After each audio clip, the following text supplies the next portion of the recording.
Yo, what is good, guys? It is your boy Persona of Gaming with Persona, your host of Mind of a Gamer and When Persona Speaks, and a fellow TOA member.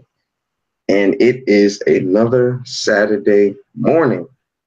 And you guys already know you got to start your mornings off right with the best podcast on YouTube.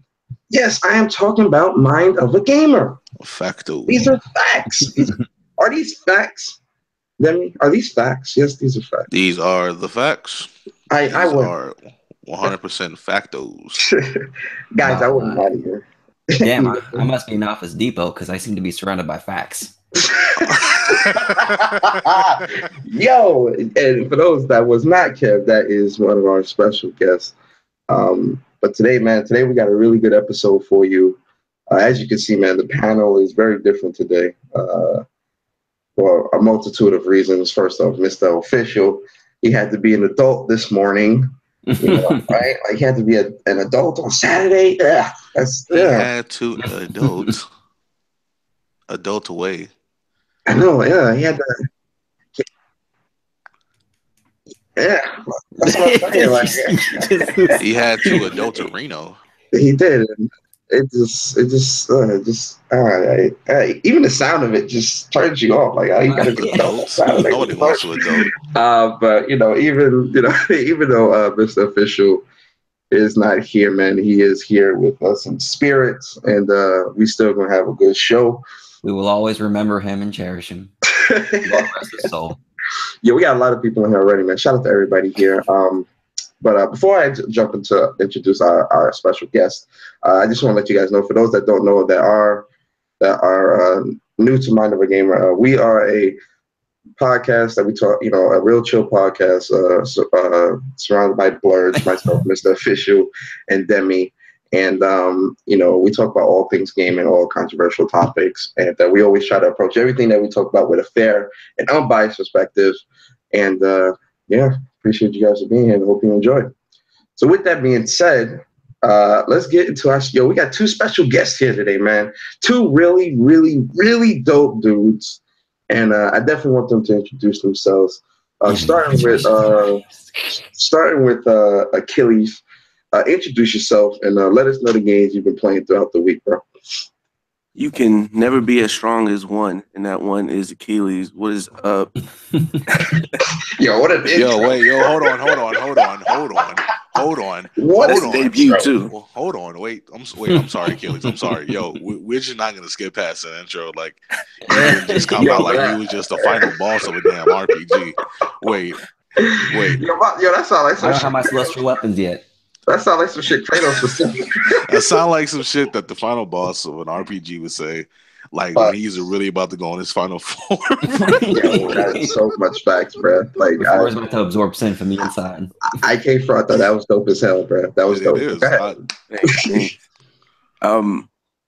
Whatchamacallit? Make sure you check me out on Twitch. I got affiliated, so I got my button. I got some emotes. They look pretty dope. I'm also dropping reviews, at least one a week. I'm trying to do two, but it's kind of hard. I got a kid and stuff. Also, what I've been playing South Park.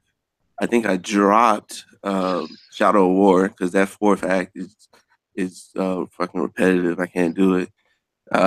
And well, I'm gonna go back to it, but it's gonna take me some time.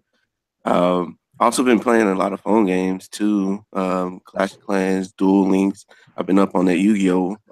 I'm actually going to the next tournament because I've been beating them boys with the old Jama deck. Oh damn! Been playing, that Gears of War constantly. Stream those Tuesday and Thursday. Getting my grind up. Almost Onyx. Let me see. I've been playing that South Park on PC.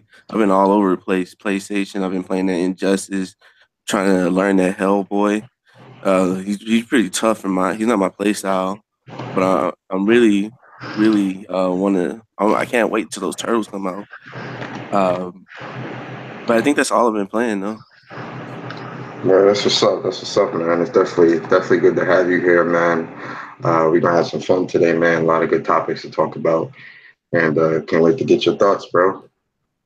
And then our second guest is my boy. Is my boy.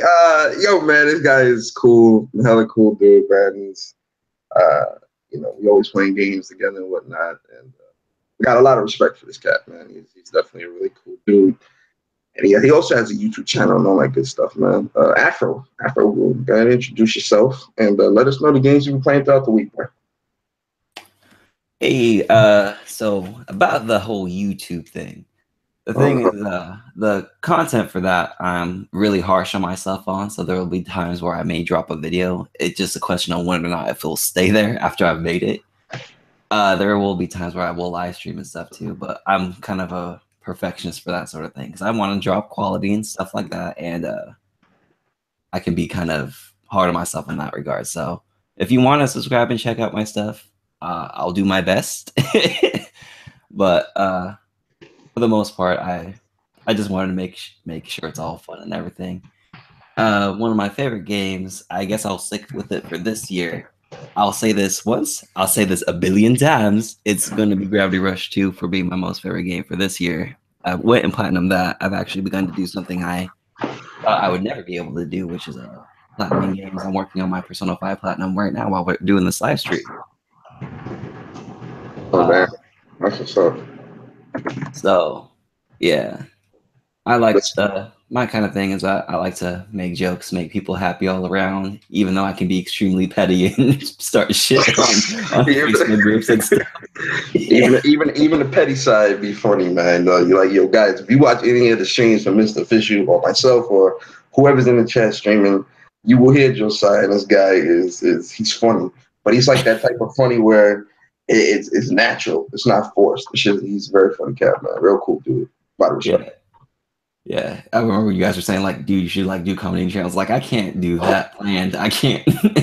You have to catch me. Yeah, it's like you can't force it. It's just it's there. Like I get what you mean. Definitely do it. Yeah. That's just something, man. That's all you've been playing throughout the week. Yeah. Well, I've also just been Gravity Rush. Oh, not Gravity Rush. God, see, it's on my brain. But I already beat Blue Reflection finally. How was that?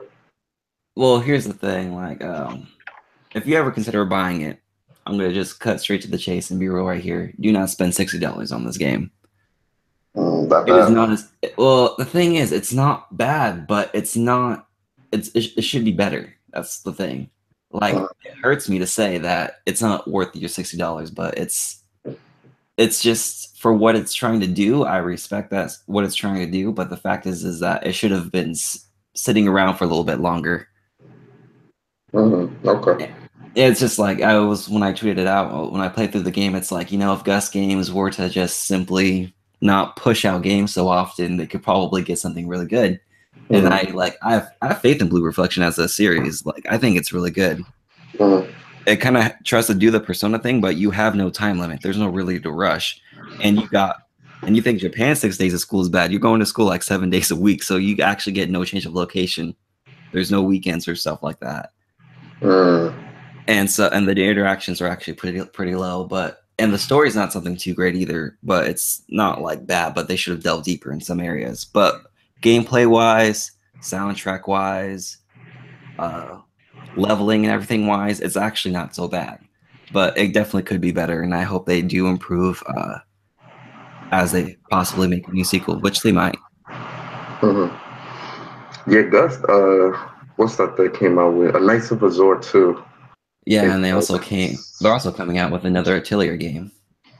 I can't get into Atelier. Like, I tried, and I'm just like, I can't mess with that shit. I know. I can't. Man. And I love my JRPGs, turn-based and action-based, and I'm just like, I can't play this, man. Knights of Azure was really painful for me to play through. Knights of Azure? Yeah. I like that. The first Knights of Azure I really liked. It's just, I don't know, they limited you too much with Knights of Azure. I didn't like the time limit stuff. That's one thing I really didn't like, but I kind of got used to it after some time. I'm like, all right, whatever. But that's what's up, man. That's what's up. It's definitely good to have you here, bro. Can't wait to get your thoughts on all things gaming. Yeah. So yeah, let's go ahead. Yo, then we get into little bro Demi. Introduce yourself, man, and let everybody know the games you've been playing throughout the week. All right, that's a good list. That is an My amazing bad. I had a list. phone call. I had a phone call. My bad. My man said, "Yo, man, Shorty on the jack talking about she want me to come through and All right, chill out. Chill out. Shorty said, "Want me to make So you feel happy." it's my turn. So, we have to turn this podcast up. Everybody came with the intros, but what's up, YouTube? What's up, Mog listeners? I hope you guys got your big spoon, the bowl, and the milk. Everybody, it is DemiGod Reviews, the neutral gamer of YouTube, the neutral guy, the most energetic guy on YouTube. Oh my God. What have I been playing throughout the week? Well, I just beat South Park.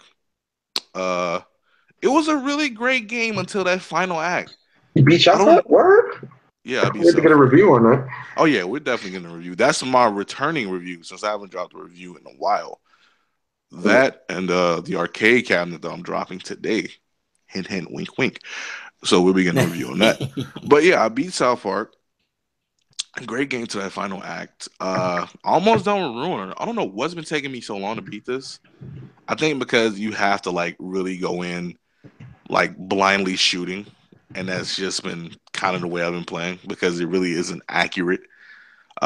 Still working on Persona 4. Just finished up this other game called Uncanny Valley on Xbox. That'll be a segment next week on the arcade cabinet. What else?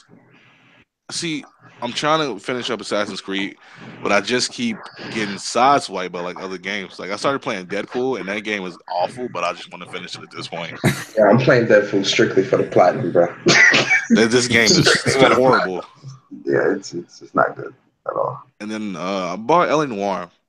Now, see, I wanted to play it again because I felt like when I was younger, I really didn't appreciate the game for what it was. So, I went in, I'm thinking like, yeah, this is going to be good, man. Rockstar, I always got faith in them. But they gave us the PC port. And I was just like, damn, dog. What's wrong with the PC port? You expect Rockstar with a level of quality. You don't expect the PC port just to be ported over to Xbox One and PlayStation. Like, the faces look weird. Like, the coloring looks weird. It's like, you have to see it to know what I'm talking about. Because it's like mild textures and like the faces don't always look like they're fluid like they were back on the 360. Wait, so you bought it for Xbox or PlayStation? I bought it for Xbox. That's your problem. I knew you were gonna go for that too. Come on, you knew I was going there. Yeah, gaming with free over here always has the fanboy. Gaming with free. Oh wow, really? With the disrespect? Oh, gaming with free. Oh boy, this guy is. No, but yeah. So it's I've been playing a couple of video games. It's not bad per se. It's just graphically it could be better. Yeah, I saw your screenshot. I was like, really? Yeah, I just felt like it was a lazy port. The GTA 5 treatment or nothing? Yeah, I wanted it to be reskinned, built up, patched up. Oh, you asked for too much, bro. I expect that from Rockstar though. I do expect that from Rockstar. Like they've given me a certain level of quality. Well, I'm just like, all right, if you're gonna come with that, come with that. Yeah. Like I expect them to do remasters in a proper manner. Like if they came out a Red Dead remaster, which I know they're gonna do, you're gonna see that reskinned and patched up to death. Yeah. But L.A. Noire, see, the thing is, L.A. Noire wasn't that popular. Was it? I thought it was.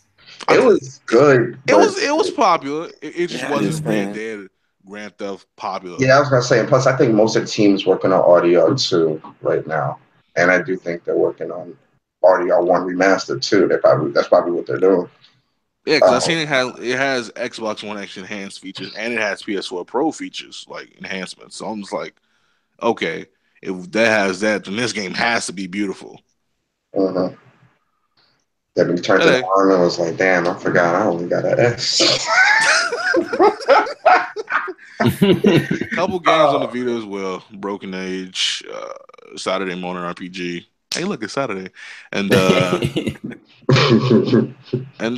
Retro City Rampage. I've been gaming a lot this week. Now that I finally have the time to do it. Yeah.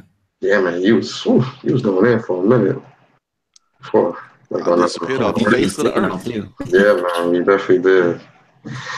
All right, that's what's up, bro. That's what's up, man. You already know, little bro. It's always good to have you, man. Like I said, guys, Kev isn't here. So it's just like me and Demi as far as the original mod members and our guest. But for myself, so let me give some backstory here. I made a bet with the TOA boys. I made a bet with the TOA boys with Bari that Kid Buu wouldn't be coming to Kid Buu wouldn't be coming to PSX. I mean, coming to Dragon Ball Z Fighters. And he is going. I was very sure that we weren't. Yo, you stupid, bro. I was very sure that Kid Buu wasn't going to be coming. Me and Chuck. So we took a bet, and the bet would be that if Kid Buu did not come to the base roster of Dragon Ball Fighter Z, Bari would have to pay us $35 a piece, or we would have to give a speech on our podcast. So my podcast obviously comes first, and then Chuck. So basically, tune to the Chuck's channel Tuesday at 8:30 Eastern. Giving the same speech, okay. But I am a man of honor, and I do honor my bets. So I'm going to give the speech now. Bari is listening, and I think Chuck is listening as well. I can't believe I'm saying this. So here goes the speech, guys. I want to deeply apologize to Jay Bari. Oh, hell no. Yeah, I hate this dude so much. I want to deeply apologize to Jay Bari. Bari's always right. His lightness, eminence, his vast knowledge and wisdom. Oh, hell. I will never doubt his predictions ever again. Who is life? Who is love? I can't wait for Jay Bari to destroy. Oh, hell no. Clean that sentence up, bro. I can't wait for Jay Bari to destroy me in Dragon Ball Z Fighters. Please forgive me, my guy.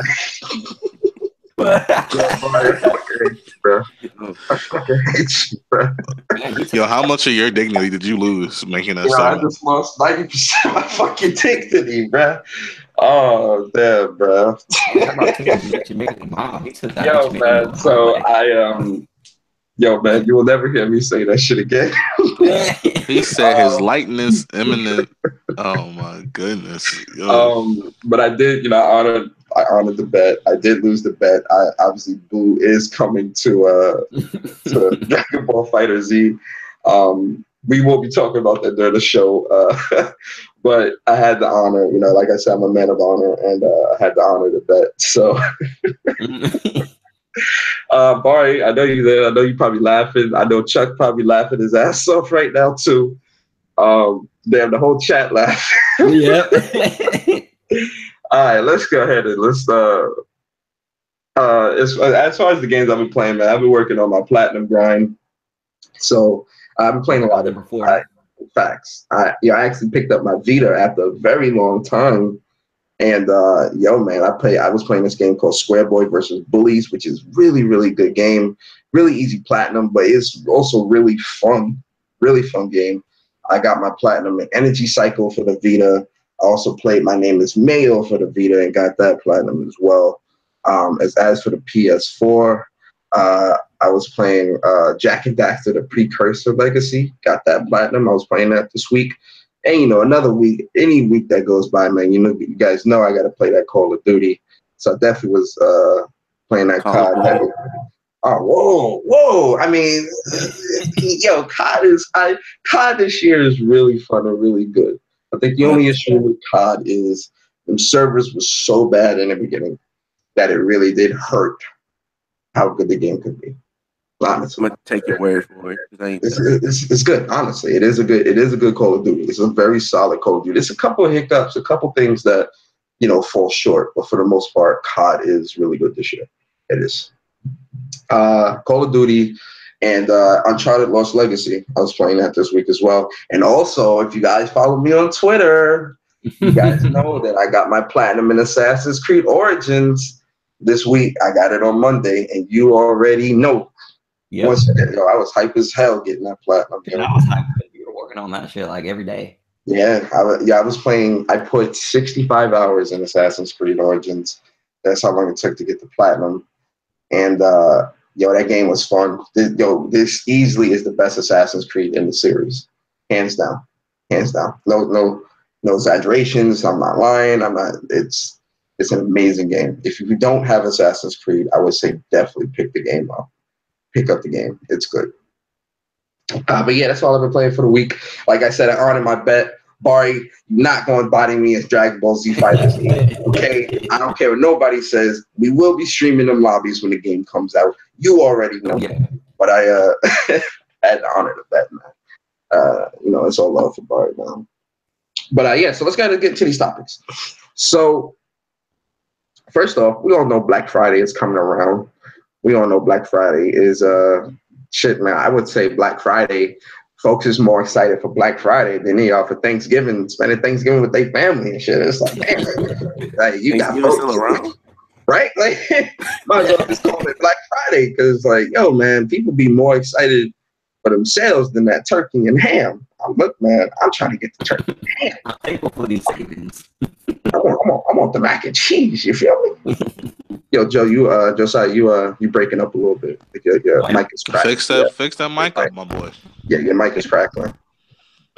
But it's not better. It's actually got worse.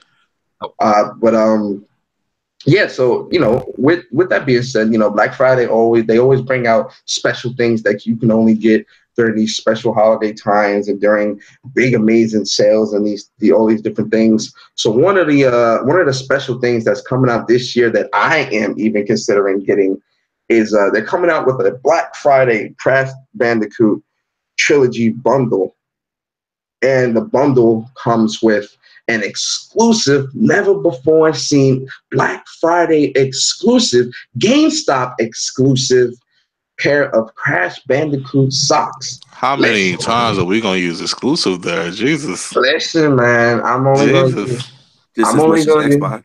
Yo, you beat me to it. Damn it, Achilles.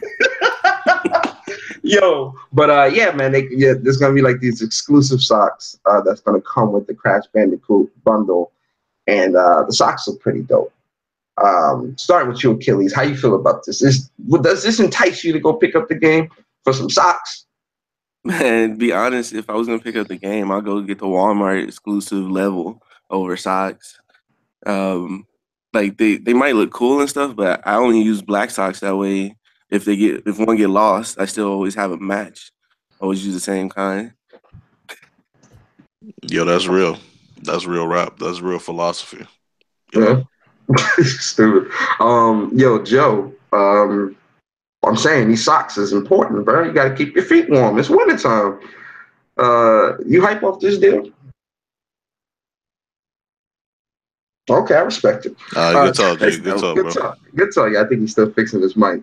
Yo, Demi. These socks, bro. Listen, we all got to keep our feet warm. How you feel about these socks, man? I mean, we all got to keep our feet warm, but let's be honest here. I'm not picking up these socks. What? Hey, if they have some Sly Cooper socks, maybe I have a little geekdom in me, but I don't know. These socks just didn't entice me and be like, oh, yeah, I need these socks. Now, if somebody bought them for me, I'll be like, yo, thank you. I'll accept it. Finally. That is the one time in my life where I say, yo, I appreciate socks as a gift. But now, nah. Damn, I'm not the only one that wants to pick up these socks. Yo, man, I honestly, this is dope. This is a dope deal. I mean, let's not get it twisted though. Crash Bandicoot can stand on its own. Bandicoot, right? I'm wrong. Crash Bandicoot can stand on its own merits and whatnot. They don't really need to bundle socks with the game to get the game itself. Like, the game itself is a solid game. A very, very good game. It's one of most people's favorite games. Like, they love this game a lot. I'd rather them like bundle a shirt with it or something. Yeah. If it was a shirt, I think that would have been better too. Kind of do it like how they did with Odin Sphere. Yeah, the Odin Sphere Collector's Edition. I got that Collector's Edition. Yeah, me I got too. the shirt. That shirt is dope as hell. Yeah. It's still in the box. I haven't even like touched it. Like I took the game out. I looked at the shirt, then I folded it back up and put it back in the box. Man, I was like, I don't want to soiled it. But Joe, how you feel about this with the whole sock bundle? Does this entice you to want to pick it up? Like, what's up? I'm gonna pick it up digitally anyway. If I wanted socks, I'll just let my family give me clothes I didn't ask for. Hey, I respect it, man. Like I'm telling you, this is the one time in your life where you be like, you get socks as a gift and wouldn't be upset. Hey, I can't even be upset at it anymore because you've grown up and you're like, you know what, I could really do. Yeah, I'm saying you're an adult now. I was gonna say when you were kids, you want the game systems and you don't really care about the important shit. When you're an adult, as a gift, you want motherfuckers to pay your phone bill or some shit. Yeah. Hey, count my electricity for a bit. Yeah, damn the games. Pay a bill or something. Owe me some clothes or something. Give me a jack. I'm broke. Pay my rent. I can't eat. You remember that movie Life? I can't eat. I'm broke. Oh yeah, man, that's definitely dope. Definitely dope, man. I like it. I'm gonna pick it up. And I'm gonna show the socks off at PSX, and they will be like, Persona, where'd you get the socks from, Persona? I'm gonna be like, hey, bro, you guys should have went shopping Black Friday. If you start showing off the socks at PSX, I'm showing the socks off at PSX. I gotta put you on the vlog, and I'll be like, this guy here. Yes, I'm going to be wearing the socks. And it's gonna be fire. I'm gonna be like Ross from Friends. Get a load of this guy here. Oh man, but moving on. Marvel, I should say Disney. Let's not say Marvel. Let's say Disney. Disney has been on a warpath this week, man. Starting with them, they announced that Marvel Heroes.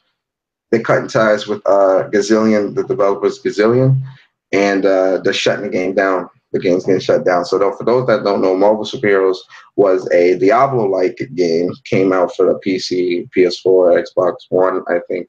And you pretty much could play as your favorite superhero, including the X-Men, because you could play with Wolverine, you could play with Spider-Man, and all. Could you play with Fantastic Four? I think you could. Yeah, you could. Yeah, you could, right? Yeah.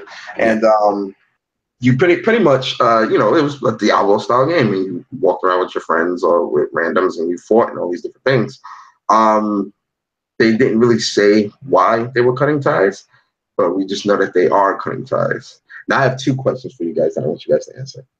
One, how do you feel about this? Were you into Marvel superheroes? Are you mad about this? Whatever. And two, if you spend money on this game, should you get a refund? Like I feel like some type of compensation should be given for the people that put bread into this game and it got shut down. Do you guys agree or disagree?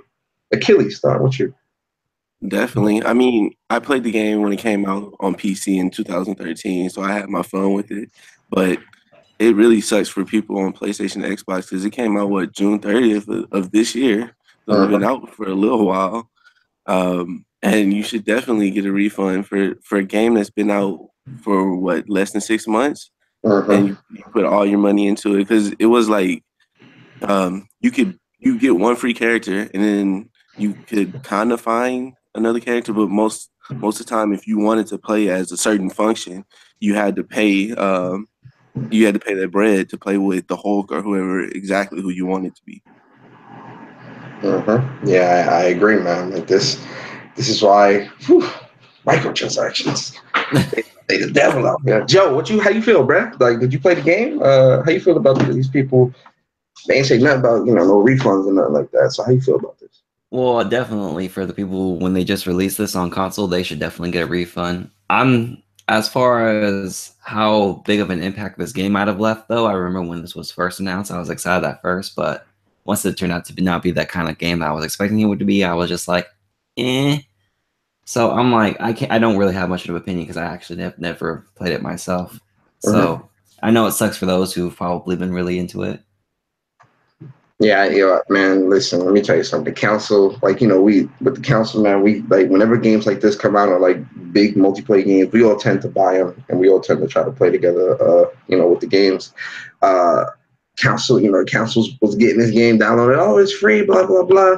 Then, you know, once they got on, they bought like a character or two. Oh, Persona, you know, come play. I was like, hell no. I'm not, yo, man, I'm not fucking with this shit. This shit look trash. Yo, this shit look trash to me off rip. I stand by that. And I'm like, yo, I'm glad I did not spend no bread on this game because I would be pissed off if this shit happened. Because I'm like, yo, man, I put bread in this. What's good?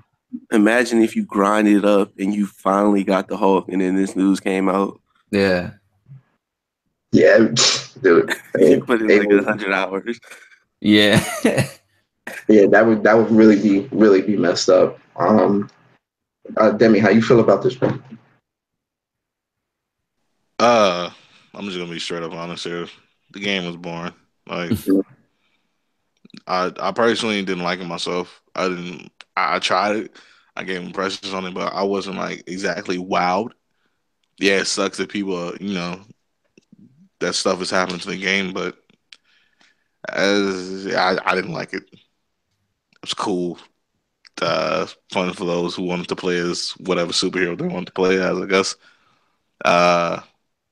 But people definitely should get their refunds, especially for those who just want to jump ahead and try their favorite hero. I definitely feel like that should be the thing. But me personally, I just went into it. That's what's up. I mean, you know, my heart goes out to the people that did put money into the game, and to everybody else, man, just know you dodged the bullet. So moving on. So moving on. Arika's new fighting game, which is officially named Fighting EX Layer. He came out with some information. If you don't know who Akira is, Akira Nishitani, or Nin, or of Arika's new game, which is obviously called Fighting EX Layer, he released some information about Fighting EX Layer. And pretty much, man, it's a lot of good information. So, you know, just going through it real quick. After PSX, which I'm glad they're doing this after PSX, but I do think this fighting game will be playable at PSX. There is going to be a beta for Fighting EX Layer coming out December 11th. So that's about 2 days after PSX. And it's going to be a 2-week period, and you'll be able to play with 6 of the already announced characters: Chiari, Garuda, Skullomania, Darude Master, Alan Snyder, and Shirashi. And it'll be a 2-week period, and the purpose of the beta is obviously to test the networking capabilities and all these other things. Attendees at PSX will be able to play the game there. Do you guys know about Kira's, his fighting games and things like that? Did you guys watch the trailer? Did you watch any gameplay of Fighting EX Layer? Go ahead, Achilles. Oh, I watched the trailer, and the game looks dope. And I'm just sad that this name is ass. Like, to be real, Fighting EX Layer. I was hoping it came out with like a cooler name or something, but it looks really interesting. Especially like if you watch the trailer, like around the 40 timestamp. Whatchamacallit, you can see like it's a 2D fighting game, but like you can see the girl do an EX move and kind of step left and right. So it's kind of like a 2D mixed with 3D kind of feel. So I feel like that's gonna work well with like the mix-ups and stuff like that. And they have mad combos too. Okay, so is it something that you could say that you would be picking up? Like, releases? I'm definitely picking up this game. It looks dope. The combos look dope. The characters are very lively. They have different. It looks like a whole bunch of different fighting styles, which I really like. I like when the game is not just like simple, a lot of clones and things like that. Okay. Joe, I know you are heavy into you play. I think you literally do play every fight. Only fight you probably don't have is Marvel vs. Capcom. And you're going to be getting next week. And Tekken 7. Tekken 7 trash though, so don't worry about that. You definitely dodged the bullet there, but Yo, you see that All Out Arcade tournament, bro? That Tekken tournament was that, bro? Oh yeah, I saw that. Nah, but shout out to TOA. So how you feel about this, man? About this game? Like, are you hyped? All I know is that when they brought up Shirase and they had that track playing, I was just like, bruh, I need the full track. I need the full track of this. Yeah. That shit was just like, oh, but it looks really good. I was really surprised to see Fighting Layer coming back like this. I was just like, wow. That's what's up. That's what's up. Looks like a really good game. I actually wonder if he'll keep the sound effects as he does. Some people don't like the classic sound effects that are going with this game, but I was like, that would actually it actually fits though. It's good. I would actually like it if they kept it. Yeah, I wouldn't mind if it stayed like that because that actually is really, really good. Like at first, when I first seen it, I'm like, okay, this is alpha, so this might not be the full sounds. But then I'm like, the more I see it, I'm like, I actually like this though. I do like it a lot. I think he should keep it like that, 100%. So I'm definitely getting it though. I'm excited to play. That's what's up. That's what's up. Demi, how you feel, bro? I know you've been off that fighting scene, for a minute, but I know you're coming back with that DBZ. How you feel about this? It's caught my eye. As a fellow TOA member, Barry would say, it tickled my fancies. Oh God, please don't quote this man. Please. This man is crazy. I don't know. It looks really good, surprisingly good. Like, I'm not always enticed by most fighters. Like, I play Injustice 2. I wasn't like, yo, I need to play Injustice. I was like, I had Tekken 7. I was like, this garbage. But so far, something about this particular fighter is like drawing me in. It's that 2D, 3D mixture. It's that soundtrack. It's the character design. The graphics look really good for this game too. Mm-hmm. Just that name is trash. Like, that sounds so 90s meta. Like, it's so bad. But it does look good. So I'm trying to make my return to fighters. So I think this and then Street Fighter 5, like arcade edition, and then Dragon Ball Fighters will all bring me in again. Yeah. As for me, man, I buy everything pretty much. This is something that's definitely on the list. It is exclusive to PS4 for right now. It may come to other consoles. It may come to Nintendo Switch or PC or something like that. But as of right now, we know that it's exclusive to PS4. And I'm excited for the game. There's a lot of fighters coming out next year. Like, this year was considered like the year for fighters. I think next year is going to be even crazier for fighters. Yeah, it looks like it's going to be much crazier.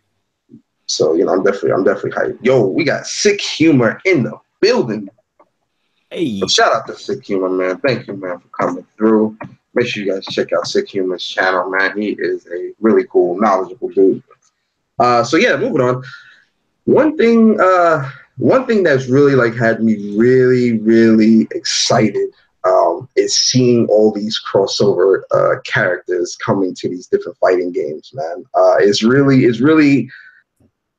has given me hope within fighting games because two of my favorite fighters of all time has still to this day been Marvel vs. Capcom 2 and Capcom vs. SNK 2. Those two fighting games are I feel the pinnacle of versus or crossover fighting games. When it comes to now, we've seen recently Noctis is going to be in Tekken 7, which is crazy. Geese is going to be in Tekken 7. Who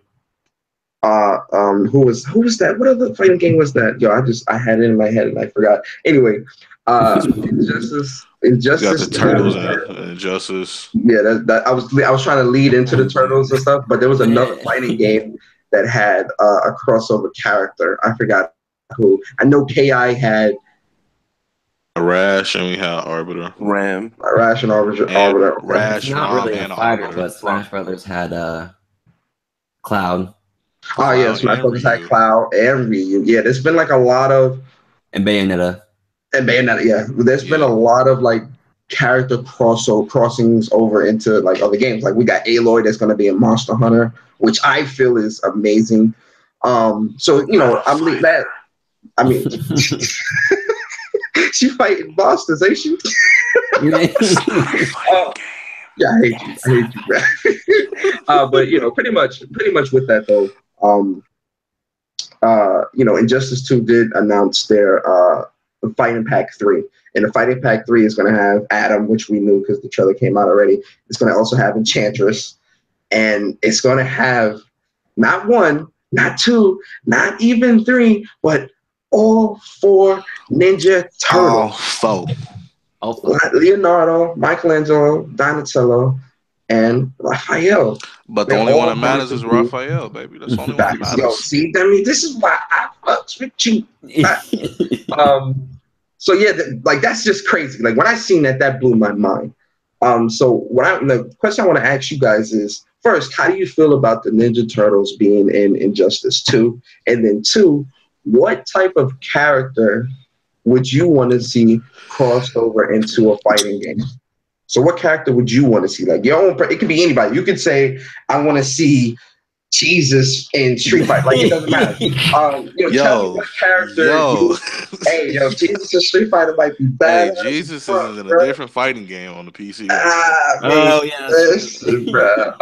But you know, tell me what game. Tell me how you guys feel about Ninja Turtles, and then what fighting game character, or what character you would want to see in a fighting game.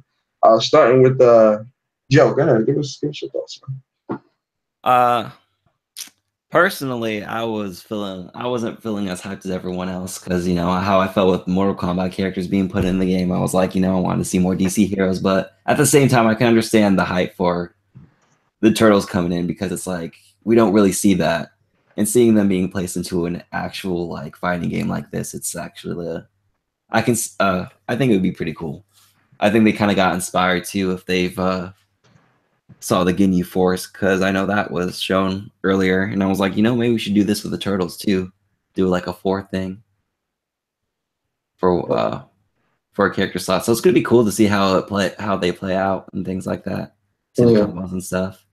Yeah. And as for someone I would like to see in a fighting game, though, I would love to see Cat from Gravity Rush be put in a fighting game. Shit, man, them gravity powers, yo. I don't know if the fighting game community ready for that, bro. That would be crazy. It would. Yo, that would be insane, man. She throwing chairs and shit at people while she fight. Cross-ups would be crazy. It would be. It would be. Especially if the cat also is like a part of her fighting style, where like the cat run out, jump on old dude face, and then she'll, you know, smack somebody up or some shit. That's actually a good pick. That's shout out to you, Joe. Achilles, how you feel? How you feel about the Turtles, and what character would you want to see in a fighting game? Oh man, I'm really hyped about the Turtles. I think I'm gonna definitely man them when they come out. I thought when Adam was gonna come out, I thought he was gonna be the star of the show, but the Turtles just like blew him away. And if I were to think of a character I would want in a fighting game, man, I'll go all day. But let me name just 2. Right now, DC has a crossover going on in the comics with the Power Rangers.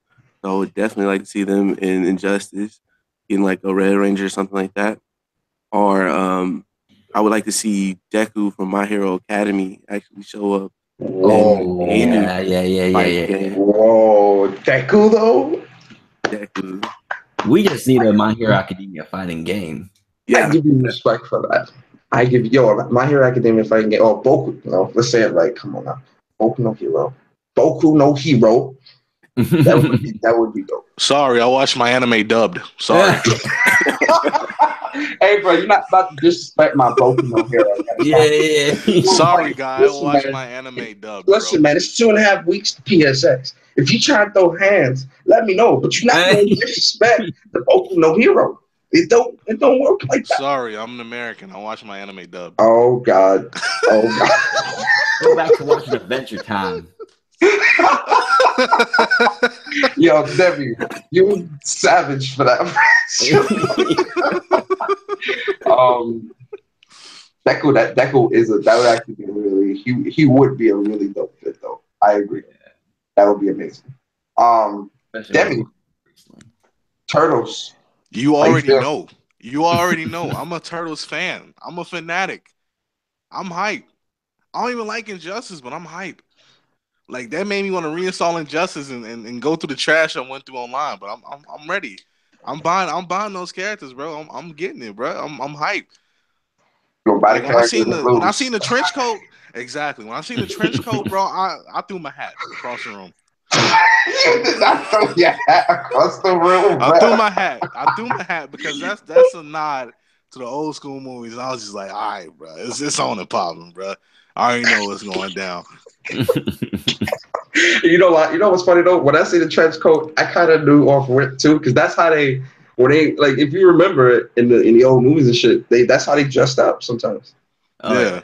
So you already They were know. really even trying to hide it when they did that because I recognized that immediately. I was like, oh, okay. I know who exactly is next right there. I thought it was only going to be one though. That's what threw me off. I only thought it was going to be one, and honestly, if there was only going to be one Ninja Turtle, it would have to be Leo. That's the one they would put in because Leo Ralph is is better Leo. though. Ralph is. I thought if they were only do one, it would have been Ralph because he's the one who did that disguise. Yeah. Mhm. Movie. Oh, that is true. But let's see. Who do I want in a fighting game? Woo! Ah. Real rap though, real rap. I've always said this for Tekken. I've always wanted to see Kiryu and Majima in Tekken. Really? Somebody in the chat actually said Yakuza. Who was that said that? Somebody said the Yakuza guys. Oh, Sick Humor. He said Yakuza.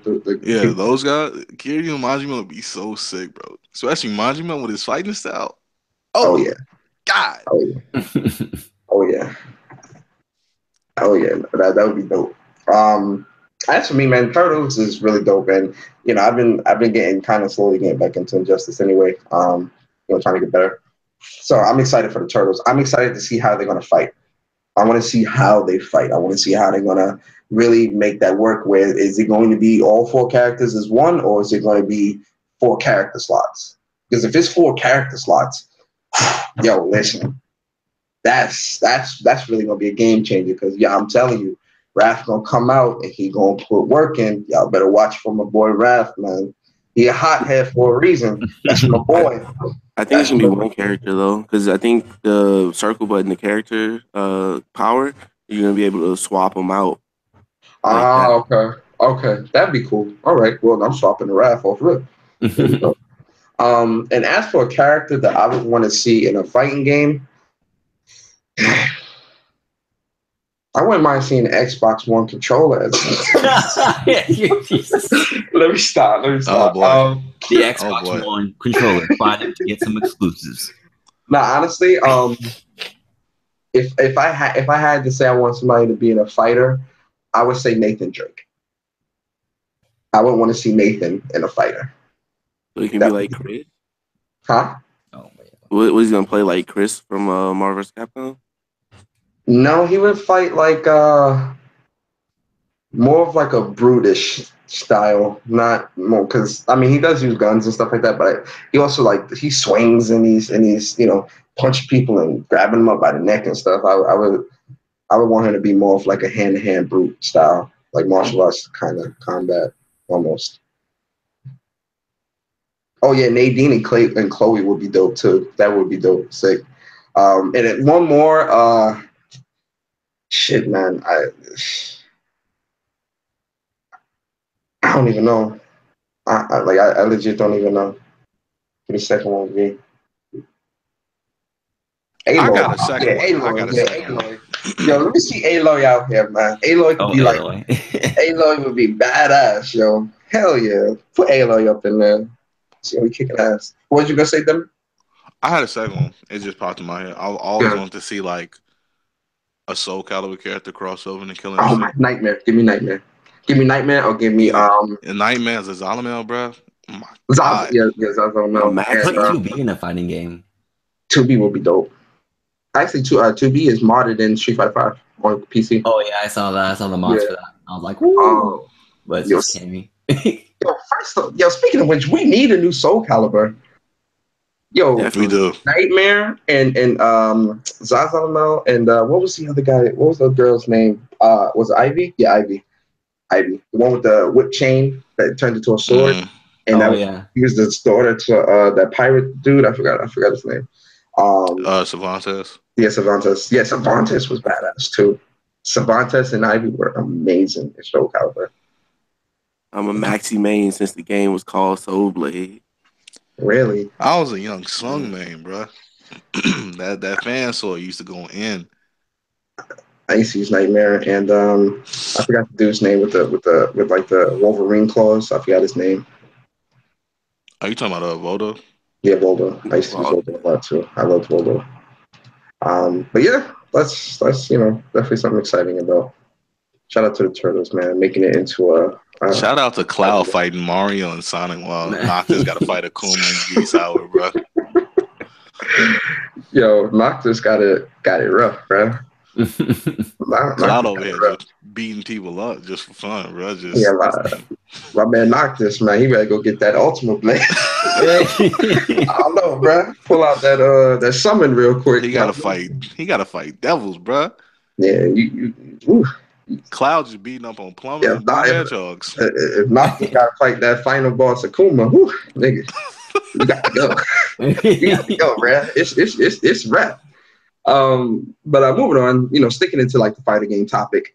So Dragon Ball FighterZ is probably one of the most anticipated fighters coming out 2018. At least for myself, I'm pretty sure. There are probably a few people that can't agree. But yeah, DBZFZ is coming out in 2018 and January 26, 2018 to be exact. 2 days before my birthday, by the way, for anybody that wants to, slide your boy that $10 PSX. And they actually announced some new characters that will be coming to Dragon Ball Z. And the first one is Goten. The second one is Ultimate Gohan. That's where he gained his abilities from Kai.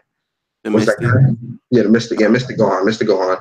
And Kid Buu, trash, will be making it into DBFZ. There's also some speculation that Hit and Beerus would got leaked or teased or something like that. I don't know how true that is. If Hit makes it, that actually would be dope. Beerus, I don't know. I don't really fuck with Beerus like that. But how you guys feel about these characters confirmed? And give me like one or two characters you want to see make it. Start with you, Joe. Well, I'm definitely Gotenks, so I'm definitely gonna use him. He's my third pick. And I think I don't know what I thought. I was pretty sure that they said they weren't gonna do multiple versions of one character, but they have different play styles, so it'll be interesting to see how adult Gohan plays as comparison to his teen. And Kid Buu is obviously going to be a lot more faster and crazier than regular Buu. So, and then as for two fighters that I want to see in DB Fighter Z, I would definitely want to see Janemba make it. Yes. And I also want to see, who else did I want to see in there? Oh yeah, I wanted them to bring in Launch. With her. That is wow. I don't think I've ever heard anybody say, "Yeah, I want Launch." Yeah. Yeah. At first, I thought you were saying you want some lunch. I was about to say, I mean, go ahead and make you a sandwich. We'll be here. But yeah, I think she'd be an interesting character. That is actually, you actually threw me off with that launch one. I had to think for a second. Yeah. Shit. Okay. Achilles, how you feel about these confirmed characters? And give me two characters you want to see in the fighter.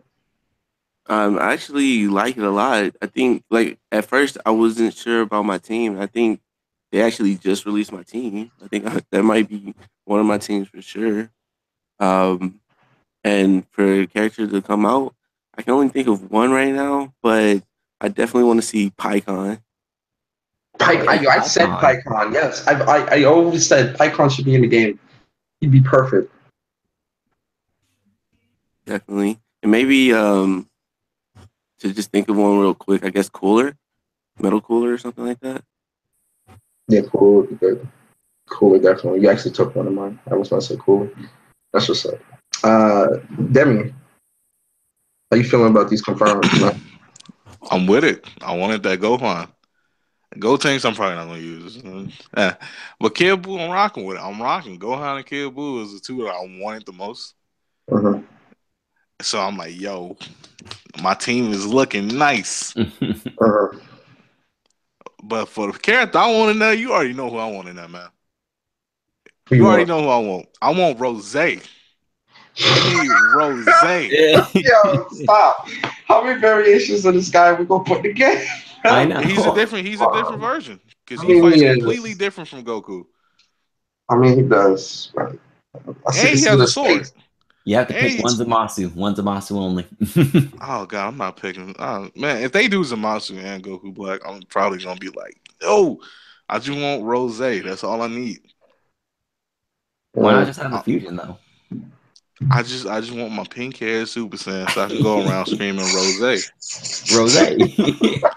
And if Hit makes it, it's over. Cause I'm about to use that time skip and go crazy. Yeah, hit come, man. That's gonna be petty. It's gonna be a lot of petty people out there. That's myself. I mean, the confirmed characters is cool. It's cool. It's good to see all those characters making it in. And as for the characters I want to see, man, I really would want to see Videl make it in. I'm actually surprised she's not. Or Hercule for that matter. Hercule's not in either. So Hercule or Hercule won't be able to do shit. I mean, bro, we got Yamcha, so let's not. Come on now. Yeah, Yamcha, Yamcha has powers. Yamcha gonna be the best character of the game. I'm telling you. Team Yamcha this time, bro. So you can't disrespect. Yo, Yamcha. You know, it's funny. I'm gonna try Yamcha too because I really do feel because the running joke has always been Yamcha is just he can't do shit. I really do feel in this game he is going to be OP as fuck, bro. Everybody gonna be using Yamcha. I hope for his death animation that they captured the laydown. Yeah, I need that. I think they will. Just because they know they have to, bro. They have to. It just damn. I can't wait for this game. Very excited. But yeah, let's move on. Okay. So we're gonna talk about these deaths. So PlayStation Experience is literally right around the corner. I know I'm extremely excited. I know Demi's excited. I know Joe's excited. I'm pretty sure Achilles. Are you excited for PSX? Are you excited to hear and see what's going to be coming out for PSX? Yeah. Every time No, go ahead. Oh, every time so far this year that they dropped the conference, they dropped at least one fire game. So I'm definitely waiting to see what they got. Facts. Definitely going to be good. So so PlayStation, they pretty much released the exhibitor list for PSX 2017, and they also revealed some playable titles. So I'm gonna go through the list and then we'll talk about it. So the exhibitors is going to be 11-Bit Studios, Axe Studios, Activision, Adult Swim, Axis, A1, A Curious, Arcade Distillery, Arika, so obviously his name's going to be there, Arma Game Studios, Artifact 5, Ask an Enemy Studios, Atlas, Sega, Battery Sample, Sony Bend Studios, BitKid, Blue Mammoth, Bungie, Capcom, Clevesoft, Coco Cucumber. That might be like an indie. Crows, Dan and Gary's, Dagon Entertainment, Deep Silver, Devolver, Double Fine, Drinkbox, and EA. I'm pretty sure there's going to be a couple more, especially some indies, because the indies are always in abundance there. So I'm pretty sure we will be seeing a lot of indie devs there. But some of the playable titles will be Call of Duty World War II, which I guess, but why are you there? Remember, they always had the COD World Championships there, so so that's why. Yeah, last year they had the COD World Championships there, so I'm pretty much sure they're gonna have it there too. Yeah, it was right in the middle of the floor. Oh damn! All right. Chasm, Children of Mortar, Cold, Crossing Souls, Dead by Daylight, Dead Rising 4. Why? Why? Deadbolt, Destiny 2 expansion, Crest of Osiris. I will be on the line for that. Detroit Becoming Human, DJ Max Respect. Oh yeah. Oh, I know, Demi, you run into that line, bro. That's the first thing you might play, bro. Dragon Crown Pro, which I'm excited. I'm actually going to play that. It's going to be there? Yeah, it's going to be there. I'm excited. Oh, good. And I was like, this better come to the U.S., bro. Fantasy Strike, Far Cry 5. Oh, I'm going to play Far Cry 5. I know Kev really going to probably want to play Far Cry 5. Fault Milestone, Fight Night, Fighting EX Layer. Wait, Fight Night. Whoa. Yeah, no, relax. No, let's reel it in. Let me clean that up. Fight KNIGHT. Oh, you lost me. Fight Night, not, Yeah. Fighting EX Layer, Flipping Death, Fortnite Battle. Yo, why are you there, Fortnite? I feel like you're gonna win some money if you play that, bro. Like I just got this feeling like you play and win, you'll win some money. Why are you there? Frantics, Gang Beast, Gran Turismo Sport, Guacamole 2, and that was that last year. Which one? GT Sport? Gang Beast. Oh, I mean, did it come out already? No, but hey. Listen, I don't know. Guacamole 2 and Guns of Icarus Alliance, PS4 edition. So I'll start with you, Achilles. How you feel about this list? Is there something on there that's missing that you want to see? A developer you want to see there? Give me your thoughts, man. I mean, the list is very interesting. I think the one that I'm most looking forward to, just because like I'm hoping, like Adult Swim games, I'm hoping that they drop like a Rick and Morty, like they go off of what South Park's doing, and they like, let's make a Rick and Morty game or something like that. And for playable games, these all look dope. I'm hoping Dead by Daylight, they drop like a new character reveal or something, and he's playable. I think they're dropping that Freddy reveal. Not to cut you off, that's the next character. Okay, and hopefully Freddy is playable at PSX experience.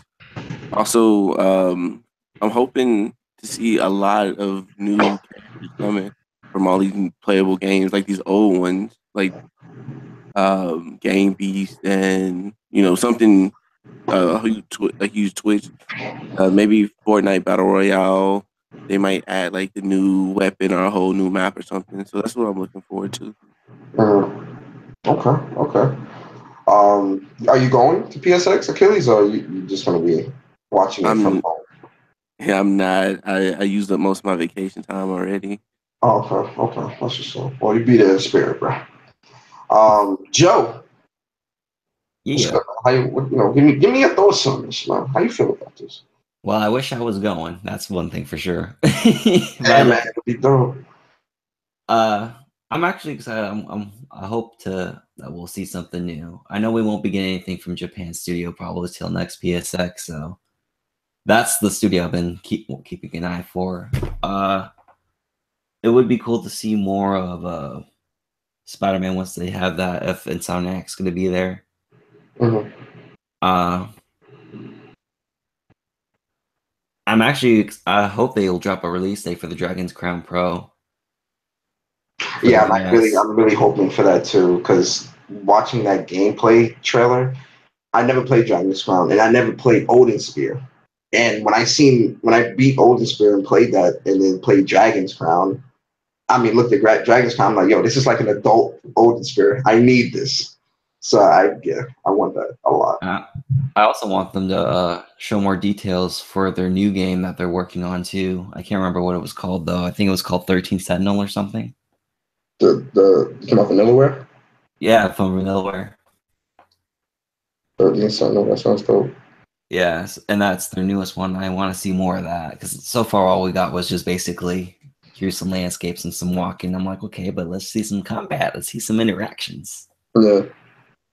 But yeah, so I hope Vanillaware is going to show off that too, as well as showing the release date for Dragon's Crown. Okay. All right. That's what's up. But if the developers is there, I'll try to beat it out of them. Like, look, man, you got to give me the release date. Yeah. Yo, Demi, man, I know you are a indie guy. You already know. But tell me, seeing this exhibitors list and some of the playable games, I honestly think this isn't the full list. Honestly, this can't be the full list, bro. Nah, yeah, I honestly, wholeheartedly believe this is not the full list. But based off this list and what we see as playable in the exhibitors, how you feel about this, man? Like, what's I missing? am running to the Detroit line. First off, let me clarify that. I'm gonna, guys, just side note, I'm gonna try to catch that on camera for you guys. I know Demi, he really loves Detroit, and I know he can't wait to play that. So I know he really means it when he said he's gonna really I like am push people out the way. running, power walking. Knocking over strollers. Stepping over babies and shit. Like, hold up. Excuse me, pardon me. Get out the way. Oh. But the indie list, the indie list needs to be a smidge more. I need more because last year's indies, I walked in that indie section, I was like, oh, like when you got that new fresh smell hitting you in the face, and you just, oh my god, it's like you get like a high off it, like right, and you just hugging yourself, and you just, oh my god, like yo, that's the way I was feeling with the indies. So I'm hoping that this same year, this year at least, that the indies are just as powerful. So I just want to get that feeling again.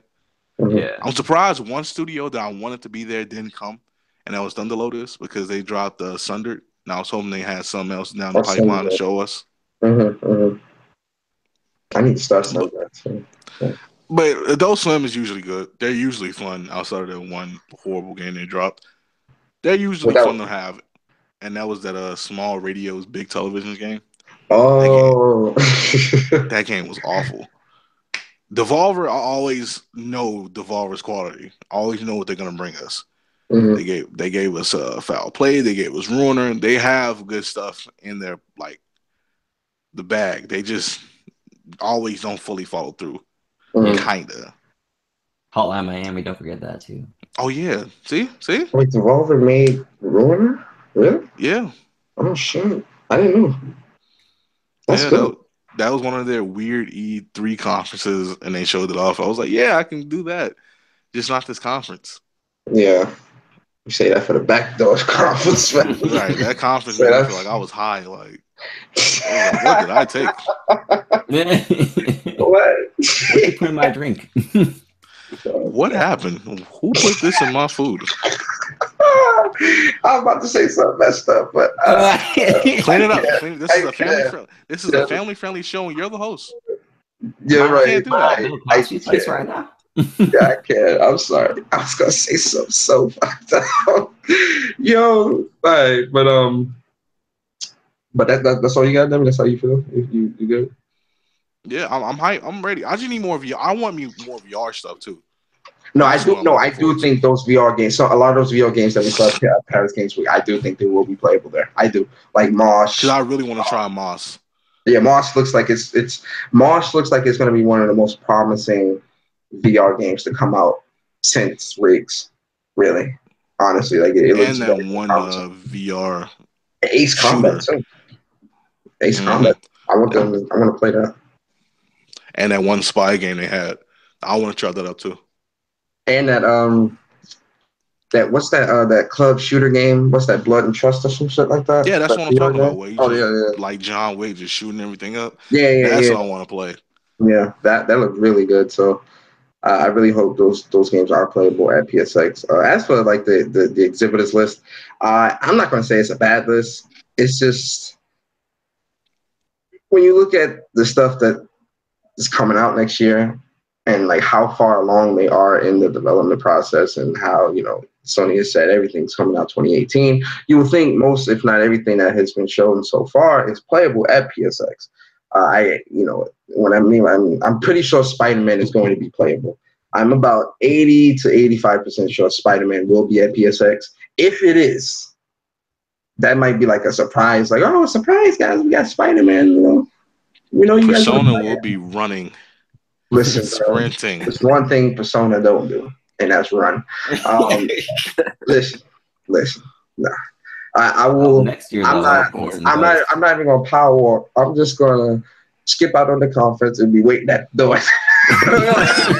We here, ready to go. Oh wait, you don't want to see the compass? I can't stand up. Persona's gonna be standing at the door, checking his pulse and watching. He's gonna be checking his pulse and looking at the time, bro.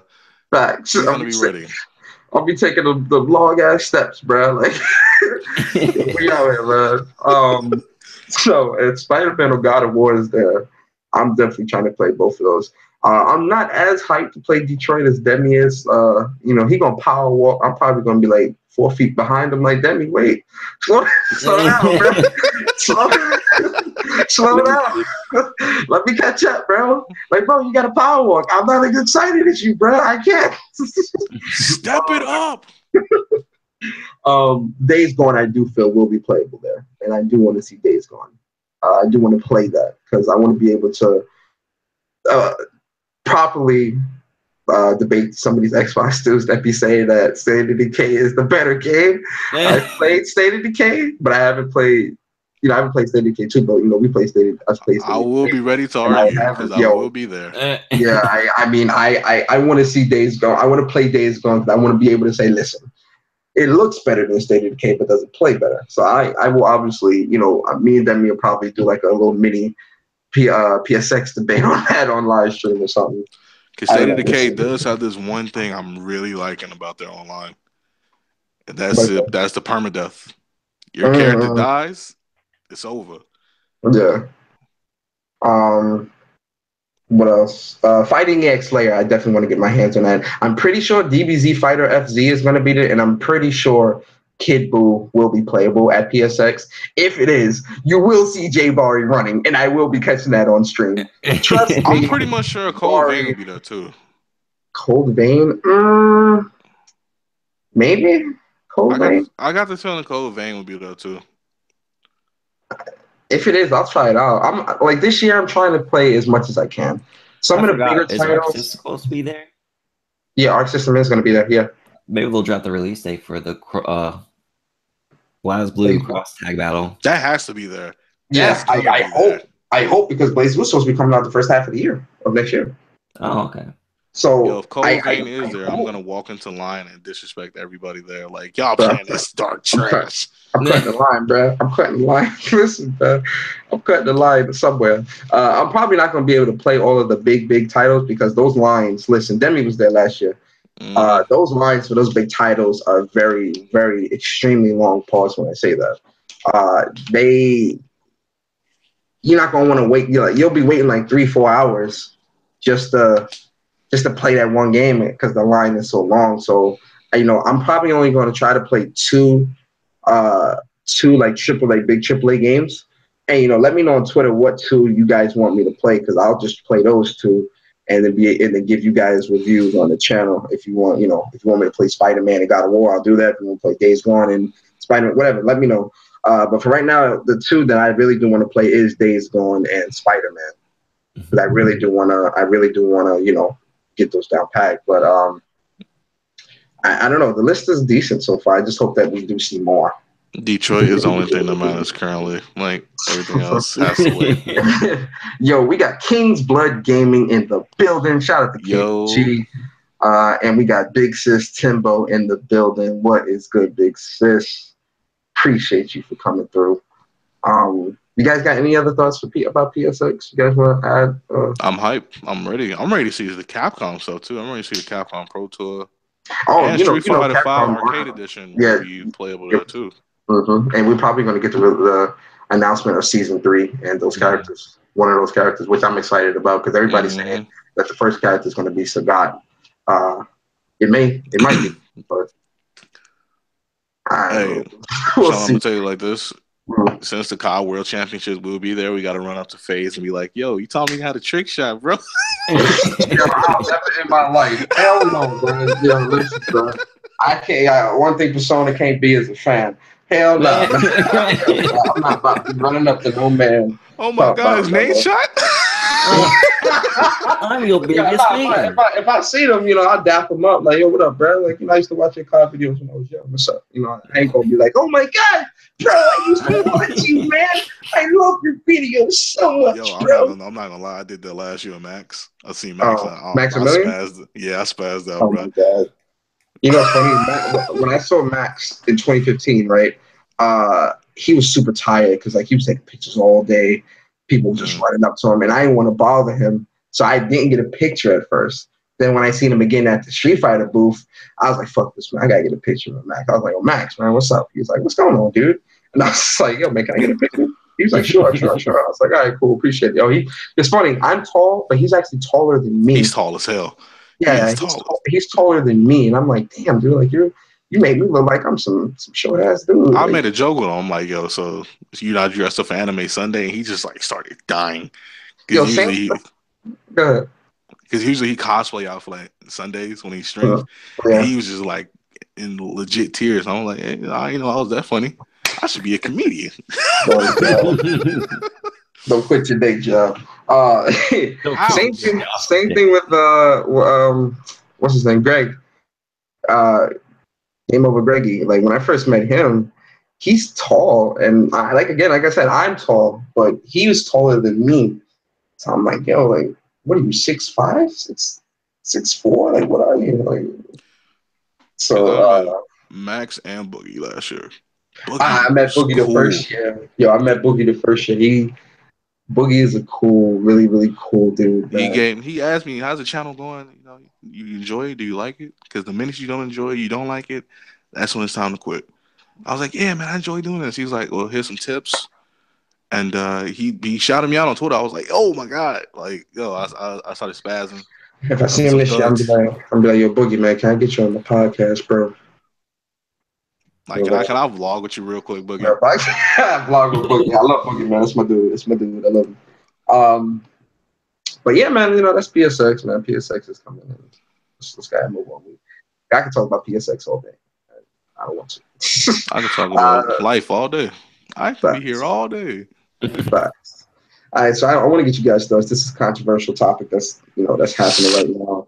Where Call of Duty World War II, in the story, there's a graphic scene on chapter 2 of the story where two, I think it's French. These aren't it's French farmers. Yeah, 2 French farmers are hanging from a tree. And this sparked a lot of outrage, surprisingly, in the Black community and in the white community too. Actually, it just sparked outrage. Where people saying, oh, this is not right. We shouldn't be doing this. It sparked so much outrage that Fox News and news stations are starting to cover this. And once you see something negative about gaming, these media vultures like to try to diminish the quality of gaming and things like that. Yeah. I definitely want to know you guys' thoughts on first seeing the graphic picture, or if you played through it and you saw the graphic thing. Give me your thoughts on that, and also let me know. And please be honest. We're in an environment where honesty is always welcome. You're always free to speak your mind. I never have to worry about ridicule from anybody from Mog or the chat for that matter, because the chat, they love when we speak our minds. People love when we're honest. So please be honest. So first, how do you feel about this? And also, does seeing this warrant this much outrage that we are getting right now? Killy, starting with you. I'm actually glad to see stuff like this because hold on, let me clean that up. Oh man. I was about to say, oh man, this is a family-friendly show. But clean it up a little bit, all right? I'm trying to get sponsored here. This is a Christian live stream. I mean, listen, let's not muddy it up. Yo, sorry, your mic is your mic again. What? Yeah, it is. There's a certain group of people out there who like to act like this stuff didn't happen in the past, or the days in the past were, good old days. So I always like to see this, and I feel like this is always the reaction that we get from that side. Oh, this is horrible. Why are you putting this in the game? They like to cover it up, even in our school books. But I don't. These subjects always get me going down a certain path. So I'm gonna try not to go too deep. But that's basically what it is. It's the people who are outraged who want to pretend that this stuff didn't happen and everything's gravy now. I'm gonna clean it up just for a second. The outrage was actually started by people of color. And it's them too. Like those are the same people who are defending Cutie Pie. Same people who are going at BG saying, y'all say it all the time and etc. Those that's why I said that's why I had to clean it up. It's a group of people who want to just pretend that that didn't happen. And I love to see when they bring that out, you know, bring out the true history. Uh, Mm. do you feel that the outrage is warranted, or are people overreacting? People are always overreacting. People are always gonna overreact whenever they see things like that. It's just the way that their brain works, or the way the brain works. They think that because of that, it's going at a certain amount of group when it's just really, you know, showing history. That's all it's doing. Mm-hmm. Okay. Okay. I respect your views. I definitely do. Joe, how you feel? I know did you play the COD story yet? Or Nah, I don't really play Call of Duty for its story. me either, but you've seen the picture. What we're Yeah, talking I've about. seen the article and everything like that. Uh, And how I'm you just feel, how you like, feel about this? well, let's say this. I'm a person who sees things on both sides of the coin. So, first of all, I know that there are going to be people who are going to be outraged at this because they don't want to look at a history that's there. But at the same time, there are people who role play themselves inside that history, and then they somehow feel like it affects them, even though they've never, they don't know anything about that kind of life. Uh, Uh, it's just people looking to get mad at things that don't affect them, like always. Once again, video games are the center of people's insecurities and mediocrity. So since they can't really do anything special themselves, they need to be like, oh, I need to be the next voice and be put up into an article because it's like, oh, this is unacceptable. Hey, Twitter, give me a blue check mark. uh, Uh, it's pointless. It's a waste of time that it's even being talked about, that it's even being covered, and it's a non-issue. I mean, God's sakes, people are being hanged in World War II. Holy shit! It's like this is what happened before. It's like wow, historical accuracy. What a terrible thing. uh. Okay. That's what's up. That's what's up. Yo, Demi, how you feel about this one? Well, you know how I feel about it. Uh, First off, let me clarify this for anybody listening. I will be addressing a something piece, so I'm gonna try to censor a little bit of how I feel. Censor, because I don't want Persona to get in trouble, bro. First off, let me clear this up for anybody. There's two French farmers. They're French, or they could be Jewish farmers. This happened in World War II. Mhm. This happened. We can't ignore this. This is history. For the black people that are being upset at the skin color and just looking at that completely and being upset that they're showing this in a video game, you guys can't want history and be upset behind it. Yeah. And fun fact, black troopers, when they came back from fighting in World War II, they did get hung off the sheer racism that was still going around during that time. Yeah. Uh-huh. So the people that are upset, oh, they're showing this in the video game. I can't support this. They're always trying to put black people down. This is going on. It happened. Mhm. The one thing I've always noticed currently is that people want history, but they always want it blurred. They either want it blurred to where stuff didn't happen, or they always tend to want, I hate to say it, but they always tend to want black people winning throughout history. Yeah. It's like we have nothing wrong with us. We're just the greatest.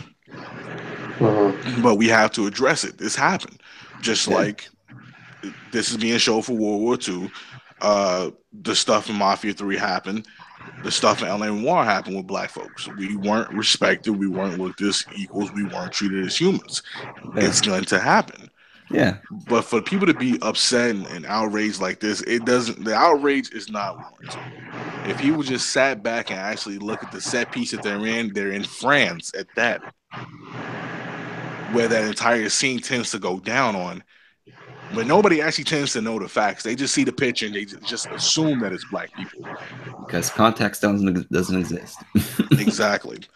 They're French farmers, and that's gonna happen. A lot of people around World War II died for just being around the scenario, the situation. Well, there was also a lot of white people that were actually outraged as well because they Ridiculous. felt that like there was like there was like an agenda that they were trying to push with. Oh yeah, they ally too hard.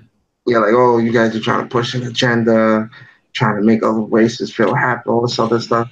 I don't mean to cut you off, Devin. Go ahead and finish. I'll And say there's no true agenda. This is history. We have to be honest about the history.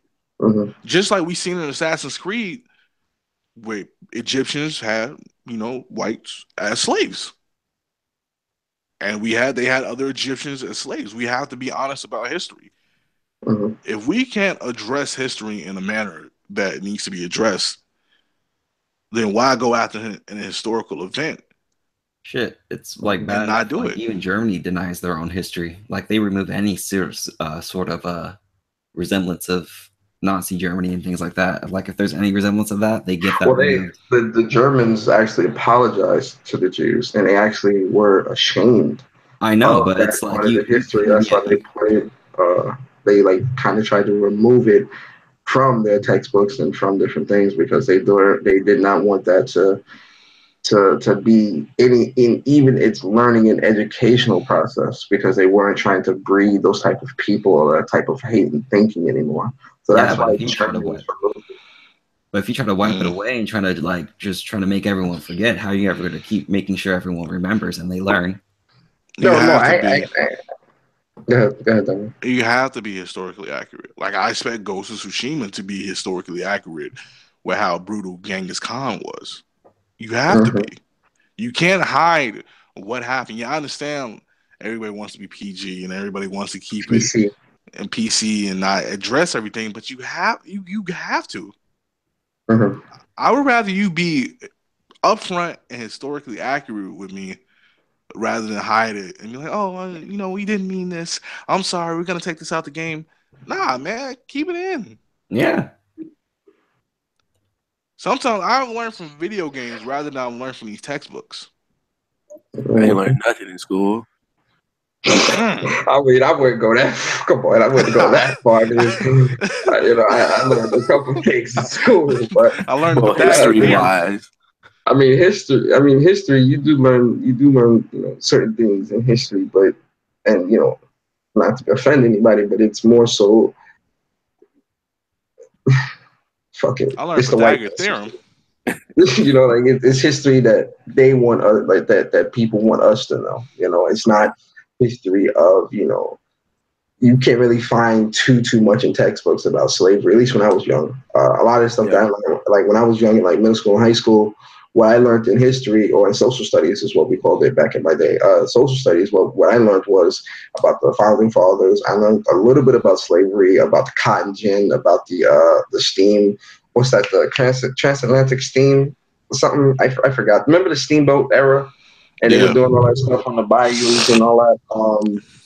What else did I learn? We learned about politics, president, like things like that is what we learned about. More patriotic things is what really was taught.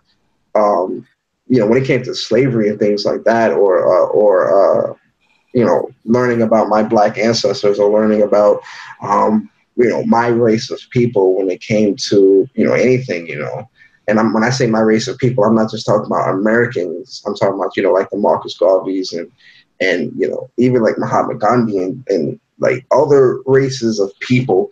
Like American learning isn't multicultural. It's very, when you look at the history of America, a lot of it is very white dominated. The founding fathers, all these presidents, all these great things that with Thomas Edison and Einstein, all these great things. These are white males. So a lot of the times when you want to learn about something outside of the white race, your race of people, trying to learn about Indians and trying to learn about African culture. If you want to learn about Asian culture and things like that, you know, it's really hard to find that type of learning or that type of material in a school. Even to this day, with America being such a melting pot of different races of people, we still tend to not really, you know too much about the man sitting next to me, you know, where, you know, you walk up to somebody and ask them about, you know, a Sri Lankan or something, you know, they wouldn't be able to tell you anything like that. You in a tunnel or something for someone? No. Do I sound weird? No. No. Oh, Wolf will say, you in a tunnel or something. Nah, I'm not in a tunnel, bro. Canada says hello. What's good, Wolf? But let me get back on topic with this. With the whole stuff with the hanging, it's I'm trying to be as PC as possible. I'm like, oh God, I don't want to offend anybody. Turn But it down. sometimes you have, like, you know, disclaimer, sometimes you have to be honest. Again, you know, I hate everybody equally. So, you know, please don't Wow. feel offended. No, Wow. I mean that as a joke. You know, I love I love everybody. I honestly do. But you have to be honest. So I'm going to be honest here, guys. Please don't feel offended. Anybody that may watch this later, please don't feel offended. When it comes to history and when it comes to Black people, especially seeing this, what really threw me off with this, especially with the Black community, is even seeing the two white people hanging from the noose like that, they still identified that as Black. Like, when you see something like that, you automatically think Black. You feel me? And it's crazy how programmed some of us as Black people are to feel offended about something that doesn't pertain to us. But since it just has such a horrendous and significant meaning to Black people, or connection, I should say, not a meaning, a connection to Black people, even seeing two white people hanging like that, a Black person can't help but still feel angry or pissed off, because they know where that level of hatred or that level of torture comes from, because they seen it so much within their own race, or we've seen it so much within our own race, where that's just how we act. You know, you see it and you get mad because you don't want to see it at all. It's a trigger, you know. It's a trigger. Now, as far as this, again, like Achilles said, history is history, man. Black people weren't the only people getting hung by nooses. White people aren't the only ones that were taken in slaves. You know, history. I think this is the part of the problem with not just Americans, but I think people as a whole. We don't know enough about the past to be able to differentiate when it's about us and when it's about somebody else. And that is part of that is because of the learning and the understanding or lack of understanding, and the lack of knowledge to our past ancestors, to the past of history. And what's the saying? People that don't know history are doomed to repeat it. A lot of people, if people knew the history of World War II, if people knew the history of these wars and what started these wars, who fought in these wars, the outrage about this would not be as big as we are making it out to be. Now, again, is seeing someone hang fucked up? Yes. If I saw somebody hanging from a noose, yo, that shit, you know, I'm a big grown ass man. That shit scared the hell out of me. You're like, whoa, what the fuck? Like, oh shit, you know that? Like, I'd be surprised, you know. But at the same time, people are ignorant. You know, people are ignorant to the facts. People don't want to know the truth. People don't want to see the truth because either they're ashamed or either they don't believe this is the truth. This is the truth, ladies and gentlemen. I'll go back to a conversation that I had a very long time ago.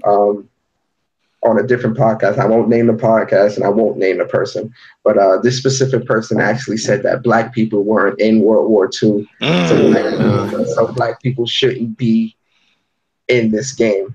And this person also said, why are women in Call of Duty World War II when women weren't in World War II? Oh man! And you know what I'm talking about, Demi. So when this person said this, I immediately had to go into my woke mode, and I'm like, bruh, Hotep powers activate. Hotep powers activated because, nah, Barry, I'm not you, bro. I'm not going to do that, bro. I'm not going to do that. I would do it, but I'm really trying to keep a peaceful environment. So. But when it comes to World War II, again, like I said before, a lot of the history that we learn in schools is the white man's history. With that being said, documentation of the black people that were fighting in these wars, you wouldn't find it. You wouldn't see it. You wouldn't see a woman in when was World War II, 1940s? Yeah. You wouldn't see that type of stuff or that type of documentation or that type of recognition for what women were doing during these wars, what blacks were doing for these wars, because blacks weren't considered equal, blacks weren't appreciated, and blacks were the first line of defense. So they were the throwaway guys, most of them. And with women, who the fuck you think was manning these nursing stations? You thought it was men? There was no male nurses in the 40s. Who the fuck was healing these dudes? Right. Who was healing these dudes? There was no men in no nursing. A man as a nurse in the 40s? Are you kidding me? No. And that's why I say, when you don't know history, when you don't know the complete story, when you don't have a complete understanding of what goes on, you come off very ignorant and dumb. And that's what this is here. People being ignorant and dumb and oblivious. That's what I'm going to say. I'm not going to go too deep into it because whenever I get into these conversations, I could talk for like 50 years. Anybody else want to add anything else when we move on? Save it to when Persona speaks. Yes. I will go in depth with this because I can say a lot because I had to censor myself for think piece. I turn on I share the screen and start Googling shit just to show you I'll treat this like a PowerPoint presentation, bro. Now, if you look here at this graph. Yeah, right. But we back happy now. We back happy. Enough of that sad stuff. Enough of the doom and gloom. Yes. I do apologize, but you guys know here at Mind of a Gamer, we talk about all controversial topics, and we keep it real, man. We don't want here at Mind of a Gamer. Always appreciate. Don't ever try to do that accent again. I'm like, Mind of a gamer. But moving on, man. Now we gotta get to another sad topic. Yo, EA out here, bro. Damn. EA. How you go from sad to sadder? Yo, man. So much for no doom and gloom. No doom and gloom, right? All right. So EA. We all know EA is known for their real fucked up business practices when it comes to a lot of games. Need for Speed, Battlefield, Battlefront 1, Madden, NBA, like all these crazy business practices that they do with these games. Star Wars Battlefront 2 is no different, and arguably Star Wars Battlefront 2 is the worst business practice that my EA has tried to do. So let me give you a quick backstory. EA, they put microtransactions in the game, obviously, we're so used to that now. But they built the system around a pay-to-win, free-to-play model, meaning you could pay tons of cash, get powerful weapons, credits, and all this other stuff through loot boxes, and get superheroes, get weapons, unlock things faster, even if you're a low level. This gained a lot of negative attention, a lot to the point where reviewers are giving this game a bad score. They made the grind to get the heroes nearly impossible, but they did lower the cost of the heroes to try to soften the blow. But the damage was. But they also lowered how much you earn too. Yep. Yeah, they lowered how much you earn, and they put a cap to how much credits you could get a day. Yep. So EA shady EA. So with all this negativity, and then the Disney CEO getting on the phone with the EA CEO, something had to be done. So EA temporarily removes the microtransactions from Star Wars Battlefront 2 until they can fix it. So it's not gone completely, but it is going to be gone for right now until they can fix it and make it more, I guess, appeasing to the public, because the public was not feeling this. Achilles, how you feel about this, Achilles? Like, what's your thoughts on this whole EA debacle? Like, I mean, everything goes on to like a deeper level. Like, we understand that how much they had to pay for exclusivity for Star Wars was a lot, and then how much money they make off of FIFA and NBA, that they were gonna add loot crates and stuff like that for us to get money. But the way they did it was just so slimy, and you like, it's not like if I play a game for 10 hours and it's to unlock like certain characters. I feel like, I mean, for 60 hours or whatever, I feel like 10 of those hours I should at least have one character I want, instead of have to do a whole 60-hour grind just to play the character. Because by the time I play a game for 60 hours, by the time I get that character I want, I'll probably play him one time and put the whole game down. Yeah, it's just totally bad how they decided to do everything. And there's no way, like, even though they temporarily cut it off, I don't know how they come back, because it's already, everybody who bought the game bought it already, and I don't think they're gonna grab any more new fans off of it, especially it being especially it being in CNN. Yeah. Joe, how you feel about this, Chris? Let me put it like this. If you There we go. If you are telling me that I can sit on my ass, play Final Fantasy X, and platinum that game 23 times before I can unlock everything in Star Wars Battlefront 2, I would say you fucked up. If I wait, hold on, stop. Wait, I don't mean to cut you off. You did the math on this? Yeah, I did. Wow. It takes about like 100 hours to platinum all that. Good job. And if I can prestige 10 times on a Call of Duty game, several times faster than I can unlock everything in Battlefront 2, I would say you fucked up. And the thing that really, really pisses me off is the fact that EA had the fucking gall to be giving us this basically a picture with words on it. That's basically what it was. People saw, oh, it was an apology. Oh, it was a backtrack. It's like, no, it wasn't. It was just to make you focus on saying, oh, we listen in here and care what you people have to say, and we're sorry we did this. We're taking out the microtransactions. But within that same exact statement, they say, we're going to put them back, though, later. What was the point of even having it out there? You might as well have just quietly have taken them out and then put them back in, because clearly your words are shit, and it's EA, so whatever they have to say is shit to begin with. There's no real purpose for anyone to feel like, okay, it's safe to buy Battlefront 2. It's safe to buy anything from EA at launch or anything at all. I say people just don't fucking buy that fucking bullshit game. People shouldn't even. What's the point of even owning a fucking EA game at launch? There isn't. Games are dropping in price. Games are going on sale a month after. Fucking Need for Speed 2015, for example. That game came out like 2 weeks before Black Friday. You want to know how much the deluxe edition went up for? $28. Yeah. $28. I feel that game was tragically trash. Oh, it was tragically trash. And then we have NBA Live 18. That game went from $30 a month after. Now it's dropped to $30 permanently.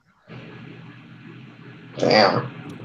And we're just going to keep seeing that same common thing because they keep doing all these fucked up practices and they think they can get away with it. And they shouldn't. People need to just say, like, yeah, no, fuck you. You work for us. You have to earn our money. We work hard for this. We work too. We're not going to give an easy pass like, oh, you just have to understand they work hard every day. oh, he can't. This person can't just get this one thing or thing cleaned right. They have to work hard. And sometimes these things are gonna happen. It's like, no, you have to get your shit done right, or else you're not gonna get the money that you're on. You're gonna get fired. You're gonna get let go, and that's just how it is. Yeah. You can tell Josiah meant what he said because he was cursing. All right, there goes the family-friendly show out the window. Nah, you good. Demi, give me your thoughts, bro. I'm gonna keep it pretty straightforward because I'm a pretty straightforward guy. Whoa. Fix my belt. It's your belt. Let me suck in the gut a bit.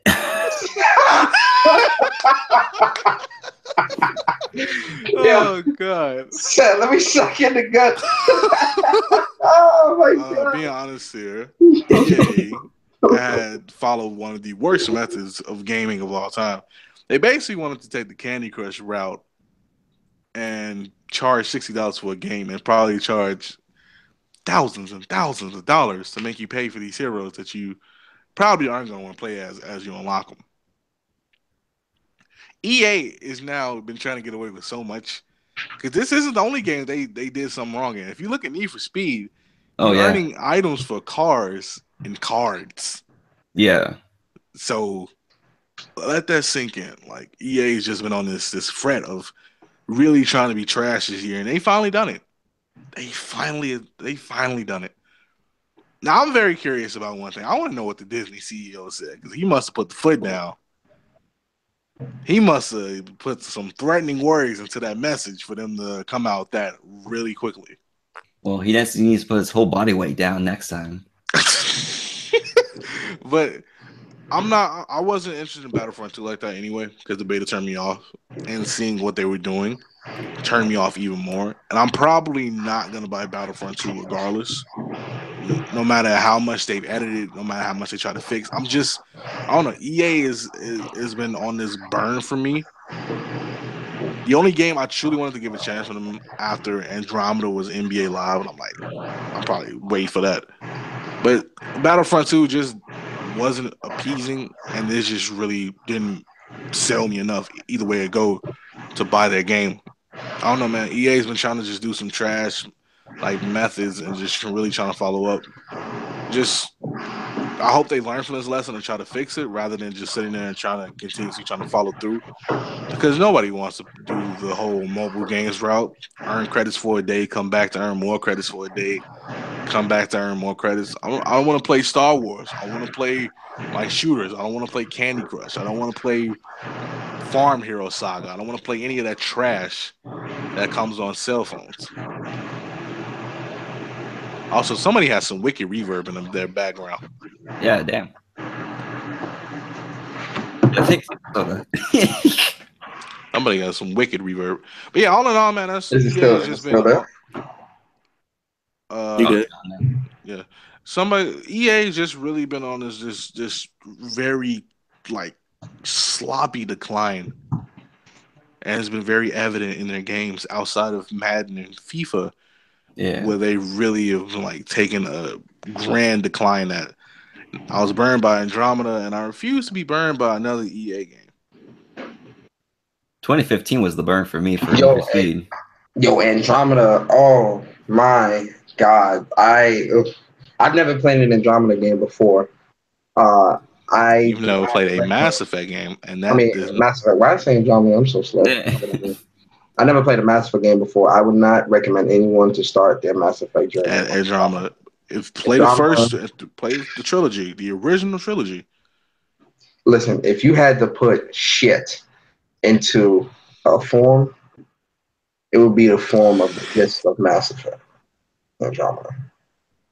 I'm not Need for Speed Payback first. What? Oh God, no. I mean, EA. I mean, listen, man. I stand by this. What I'm about to say. EA hasn't been good since they got rid of EA Big. That's my opinion. In NFL Streets, NBA Streets, SSX Tricky, Easy Games. Did EA Big do Fight Night? Who did Fight Night? Yeah, EA Fight Night. The last Fight Night, Fight Night Champions was trash. The one before that, round 3. That championship was not good. But I don't know, man. EA. I want them to be good. I want Star Wars to be good. They played everybody on the Star Wars hype, though. You know, that Star Wars name is what really got folks hyped. You know, I was hyped just off of being Star Wars, man. And honestly, I thought that they would have learned from Battlefront 1, because Battlefront 1 was such a huge letdown that they would have told their developers, hey, look, go back to the drawing board, you know, fix the issues, let's bring out a better game. No, they went to the developer and said, hey, so these idiots will buy anything if you slap Star Wars on it. So you know what we're going to do? We're going to make it look like we did something different, right? But we're also going to add microtransactions because these idiots will buy it anyway. You see that 15 grand on Andromeda? I bet we get twice as much on Star Wars. Fucking, you know, it's just shit like that, you know? I think with the gaming industry right now, I really do think like we're just in like a really, really bad rut. I think the creativity is not there with a lot of developers right now.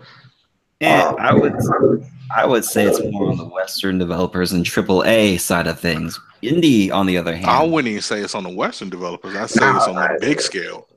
I would say AAA. Yeah, I don't want to put it on just one developer or one region of developers. No, I want to put it on everybody, because you know the gaming industry is one entity. I know it's one big tree. You feel me? So you have to look at everybody. Oh, I am. And you that's know, quick mouse. Even 2 + 2 = 4. Oh, minus please.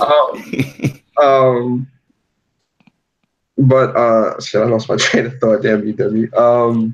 Oh yeah, I mean it's an everybody problem. It's not just the EA problem. It is because you know, Activision does some shady things too.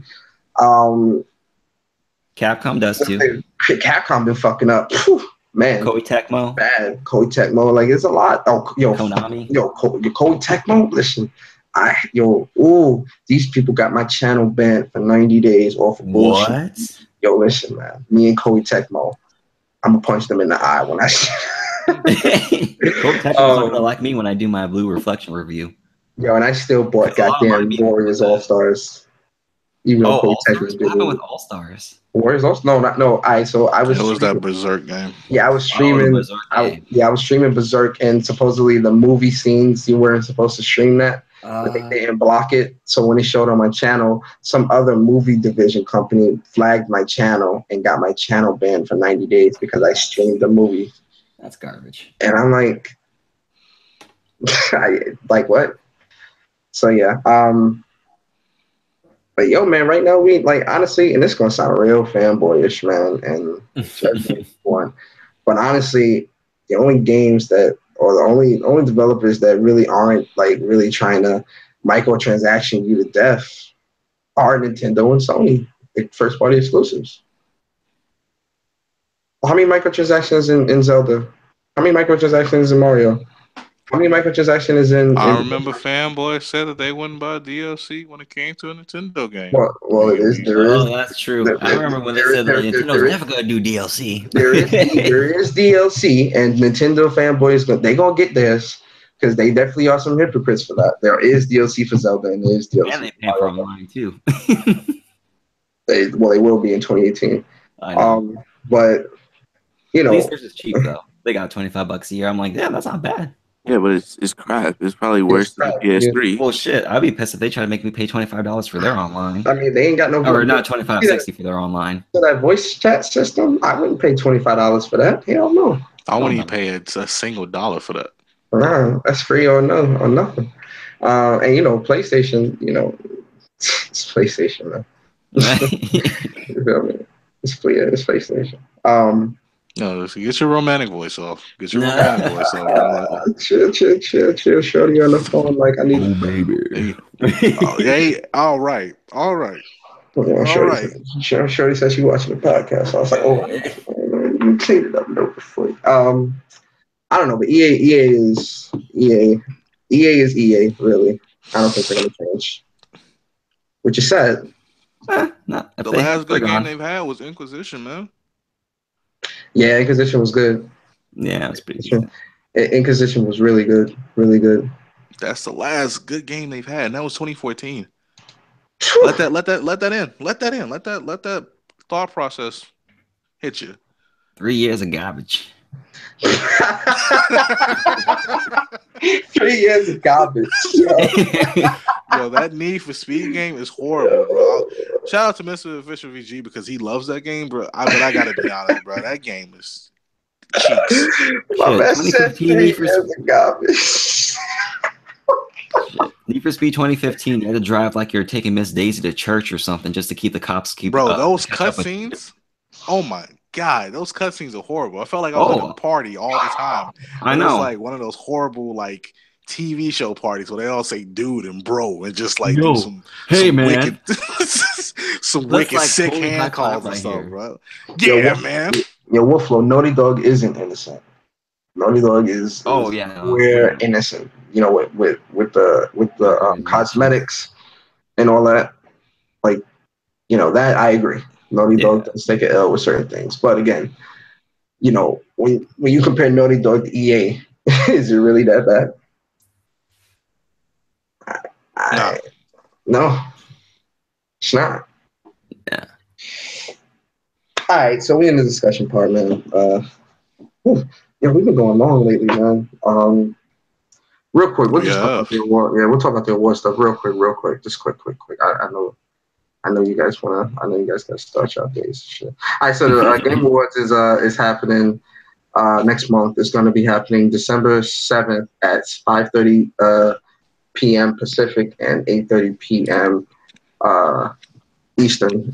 Jeff Keighley obviously is going to be the host, and they announced the nominations for the award show this week. I'm only going to talk about. We'll talk about game of the year, best game direction, best narrative. So I don't want to go through all of them because all of them we don't really need to be talking about all of that. Best performance, game impact award. Okay.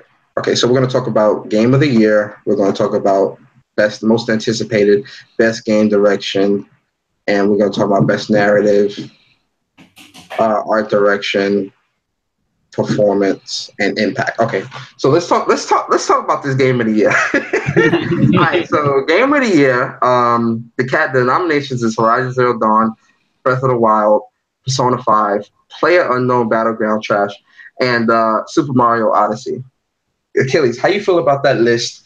And what game would you have want to seen? One game. It's gonna be one game. What game would you have want to seen in the game of the year category? Let me just start off with PlayerUnknown's Battleground. And I'm y'all probably not going to agree with me on this. I actually do believe it belongs on that list only because of how influential it is this year. Like, if you look at it next year, it's not going to be as influential just because everybody's already been copying it and stuff like that. But the fact that GTA, Fortnite, and all those have been copying it, and everybody's playing it, and the amount of people that are playing it, I believe that's why it got onto the list. And one game that I would definitely like to add to this list would be Injustice 2, only because I feel like wow, it did really great as in story. The way that it's balanced, even though Blue Beetle needs some kind of mechanical buff or something like that. But besides that, all the characters are balanced. The story was really phenomenal. And I believe it doesn't need a win, but it just needs a nomination. Yeah.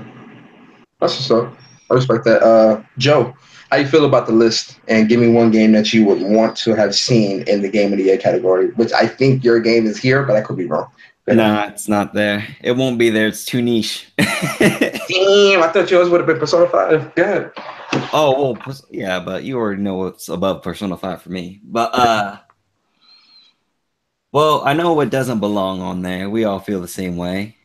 PUBG needs to go away. I like what you did there. You get an E for effort. I like what you did there. I respect it. I respect it. I had to. Y'all stupid, man. As for a game I do want on that list, though, I do want Gravity Rush 2 to be on there. It's It is way too niche. Way too niche. And it shouldn't be either, because it's like a new title that people would have wanted to have played. Yeah. That's just up. Wolflo got it. Pubel, yes, Pubel. Facts. Demi, how you feel about this list, and what game would you have wanted to see in the Game of the Year category? I'm gonna catch a lot of flack here from what I'm about to say, but I think Super Mario Odyssey is a bit too fresh to be on this list. Let's go, Demi. This is I fucks with you, bro. I'm gonna catch some heat, and people are gonna come for me. Sorry, folks, but I feel like Super Mario Odyssey is a bit too fresh to be on this list. Oh, really? Yeah. PUBG, I know why PUBG is there. It's been influential.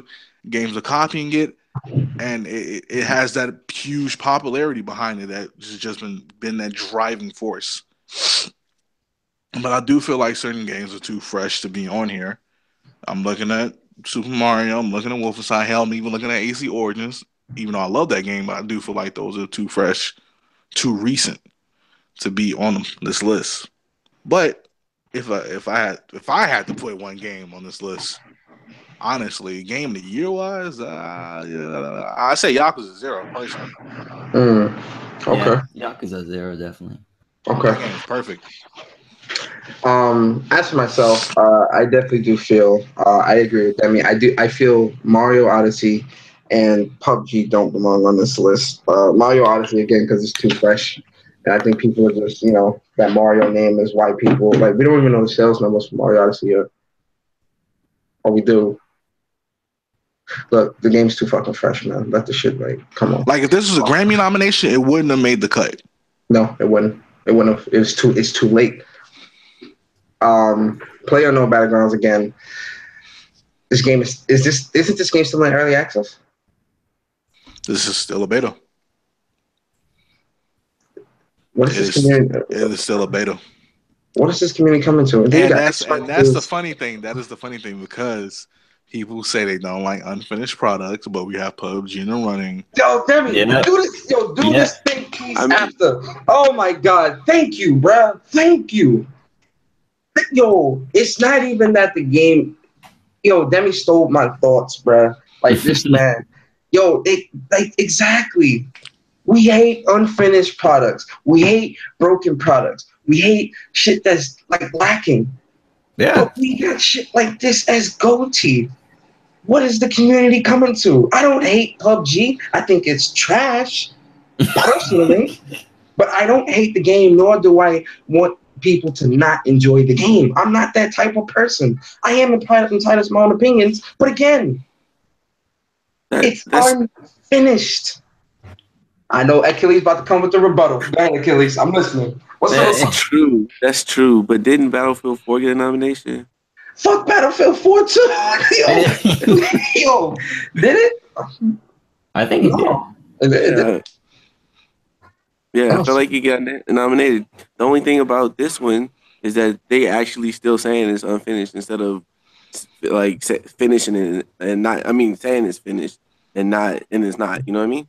It's not. And then you got Xbox guys riding this wave, and it's like, my guy, you don't even got a PC strong enough to run this bitch.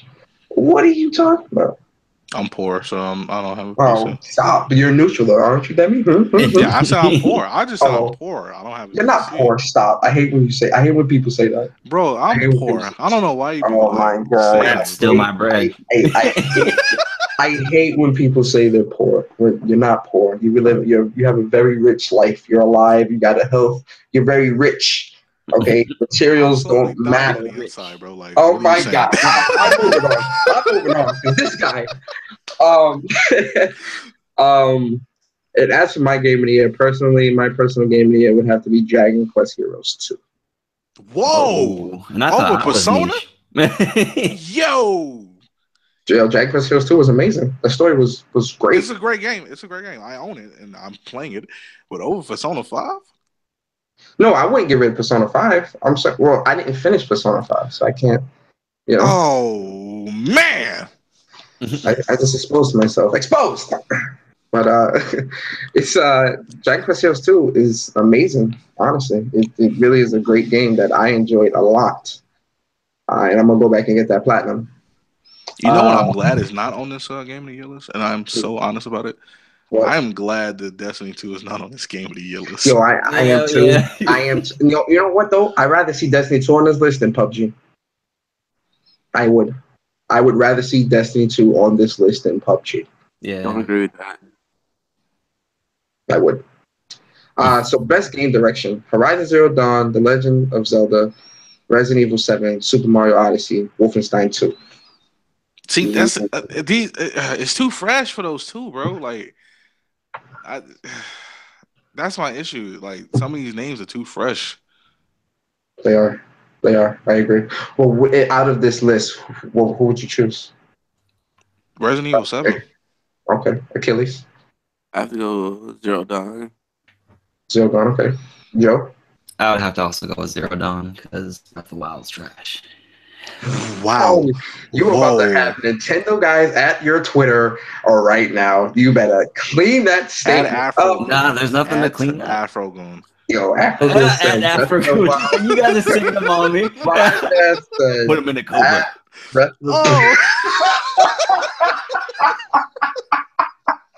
Yeah, he said put him in the coma. Stop, bro. Stop. Oh, man. Put him in a coat.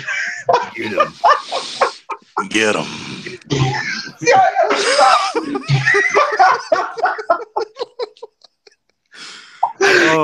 For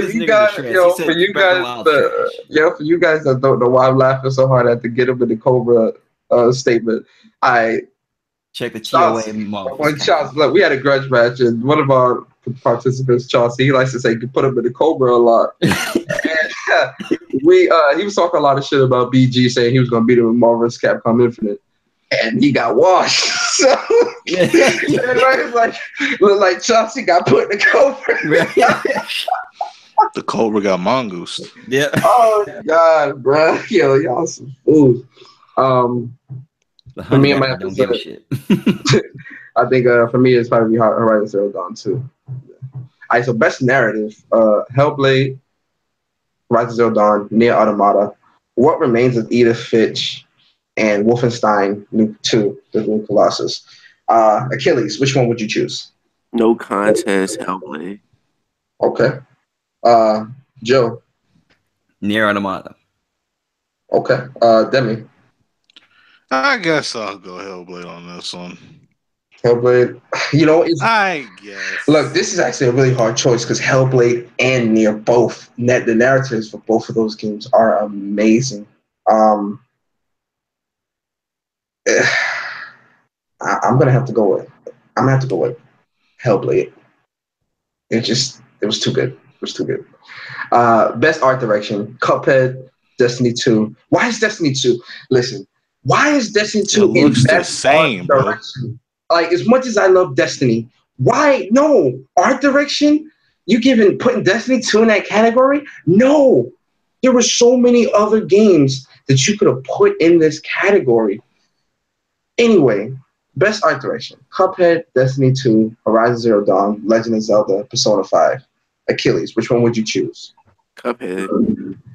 If there was a game that you could put in there and remove one, which one would it be? Destiny 2, and I would put in I don't know. Okay. Joe, same question. I'm also gonna go with Cuphead. Okay. And what I would take out and replace, I would take out Destiny 2 and replace it with Gravity Rush 2. Yes. Gravity Rush 2's art is very beautiful. That world is unique, beautiful as fuck. And its art style just pops and everything. Yeah, I'm just very surprised Gravity Rush didn't make it. Didn't make it anything. It pissed me off. Yeah. Demi. Cuphead. And I take out Destiny 2, and I would put in Ure. Oh, yeah, wow, Ure would definitely fit in there. Really? It would fit in there. I respect that. Okay.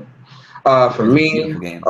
it's Cuphead, hands down. Like that art direction is just so great. It's all hand drawn and everything, and it's just so beautiful. Alley-oop Cuphead. They Destiny worked is hard for trash. that. They worked hard Yeah. for that. Yeah, they deserve that. If they don't get best art direction, I would be severely. I think they severely did. pissed off. Yeah, I think they won that. They should win that. And the game I would take out is Destiny 2, and the game that I would put in is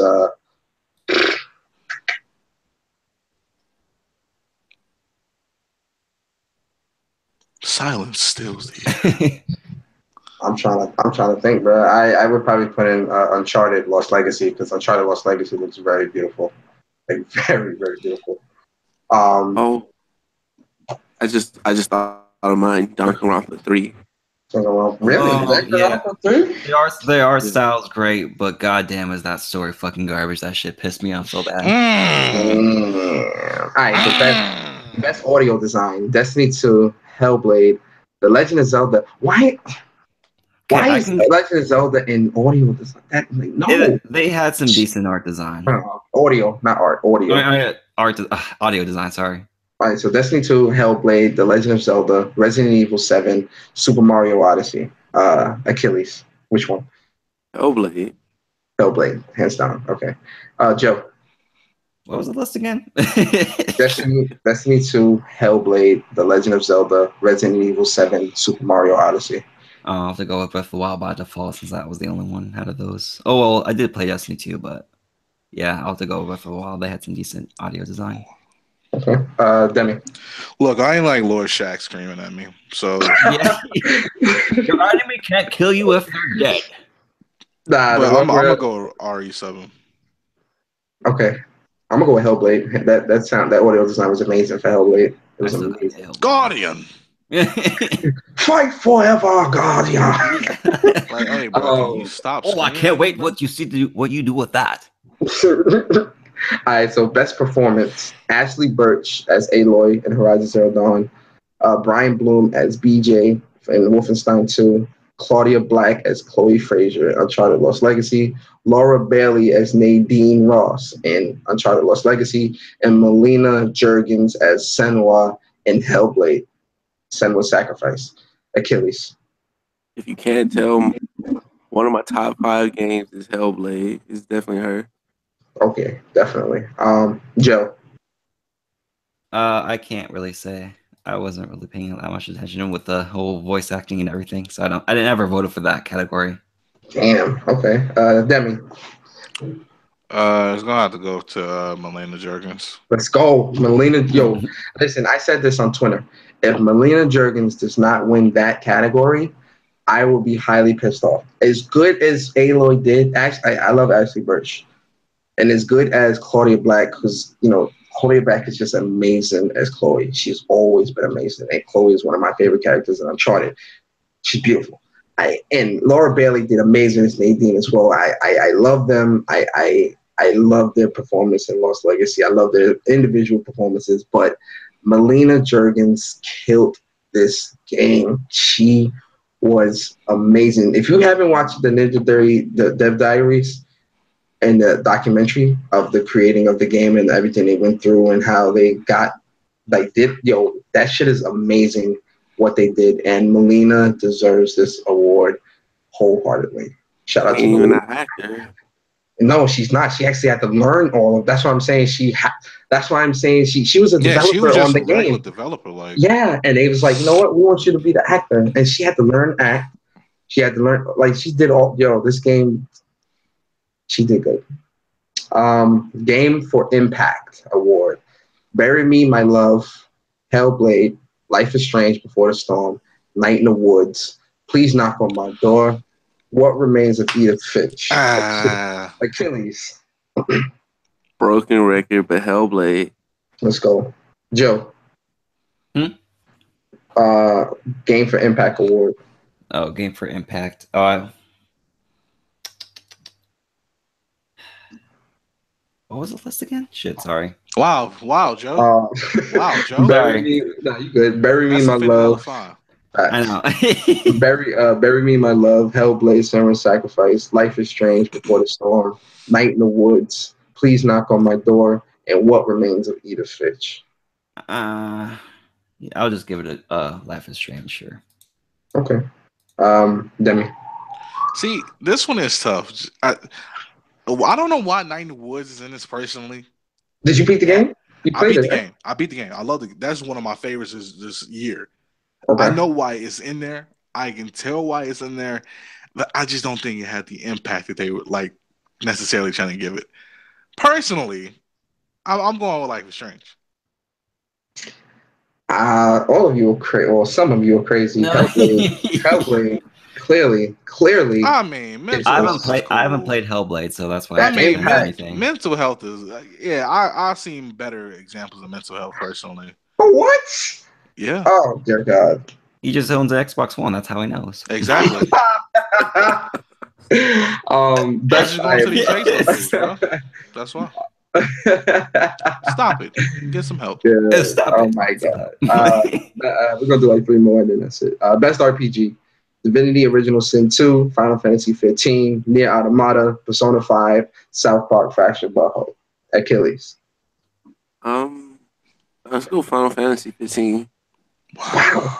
Wow. I only played 2 on this list. That's why. Okay. I'm gonna need to have Persona is squinting his eyes at you right now. Look, as a Final Fantasy fanatic, I definitely look at little.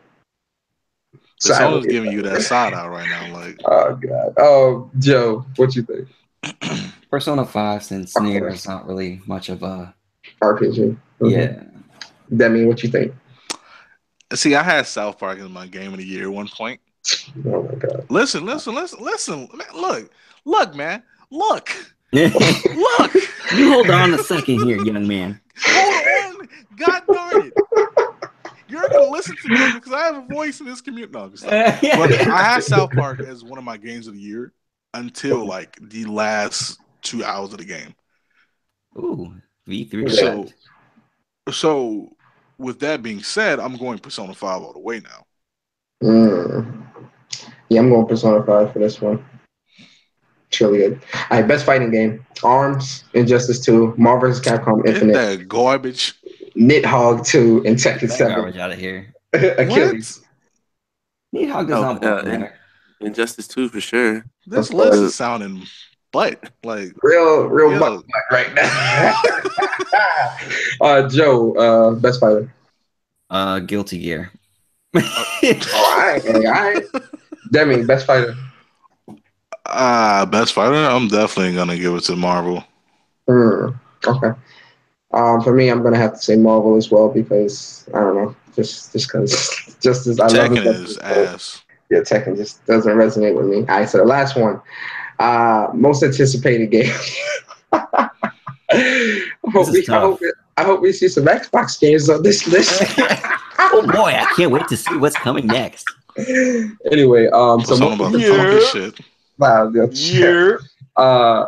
Oh wait, is that? Wait, hold on. Wait, you're not just gonna come in the podcast. Hold you're up, not just gonna come in our podcast. Who is this man? Making noise like that. Clean it up.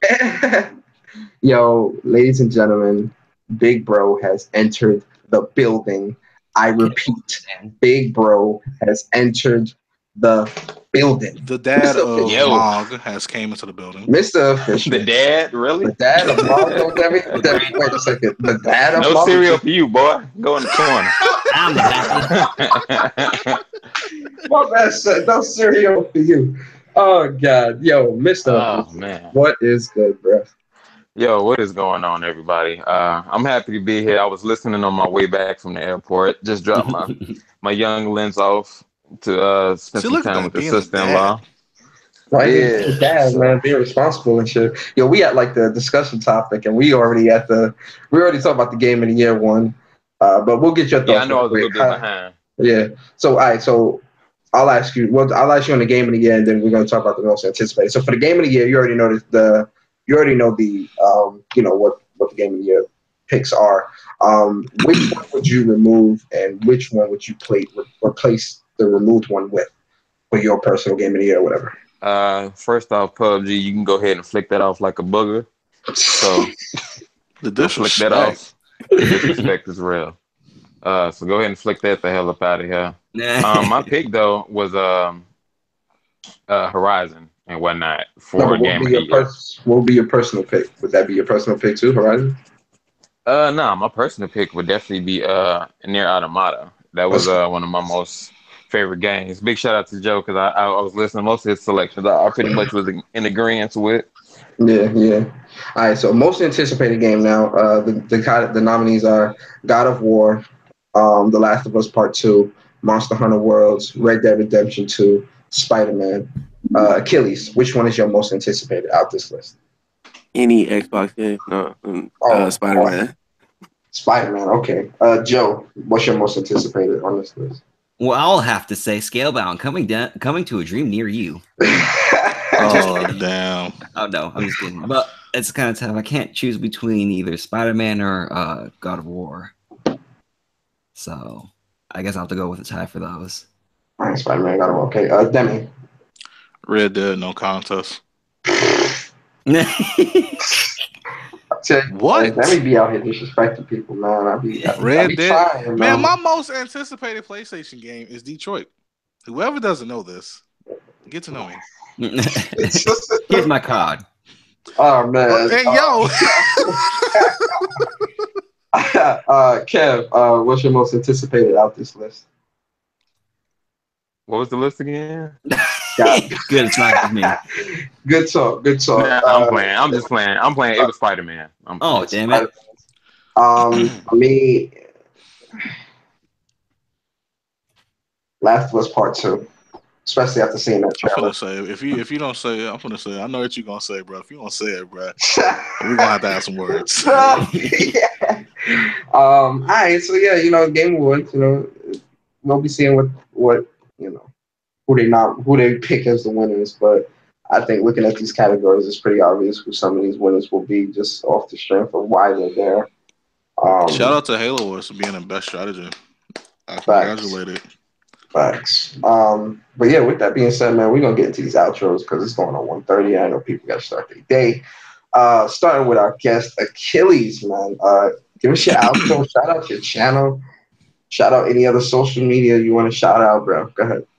Remember, you can never be as great as one, and that one is Achilles. Thanks.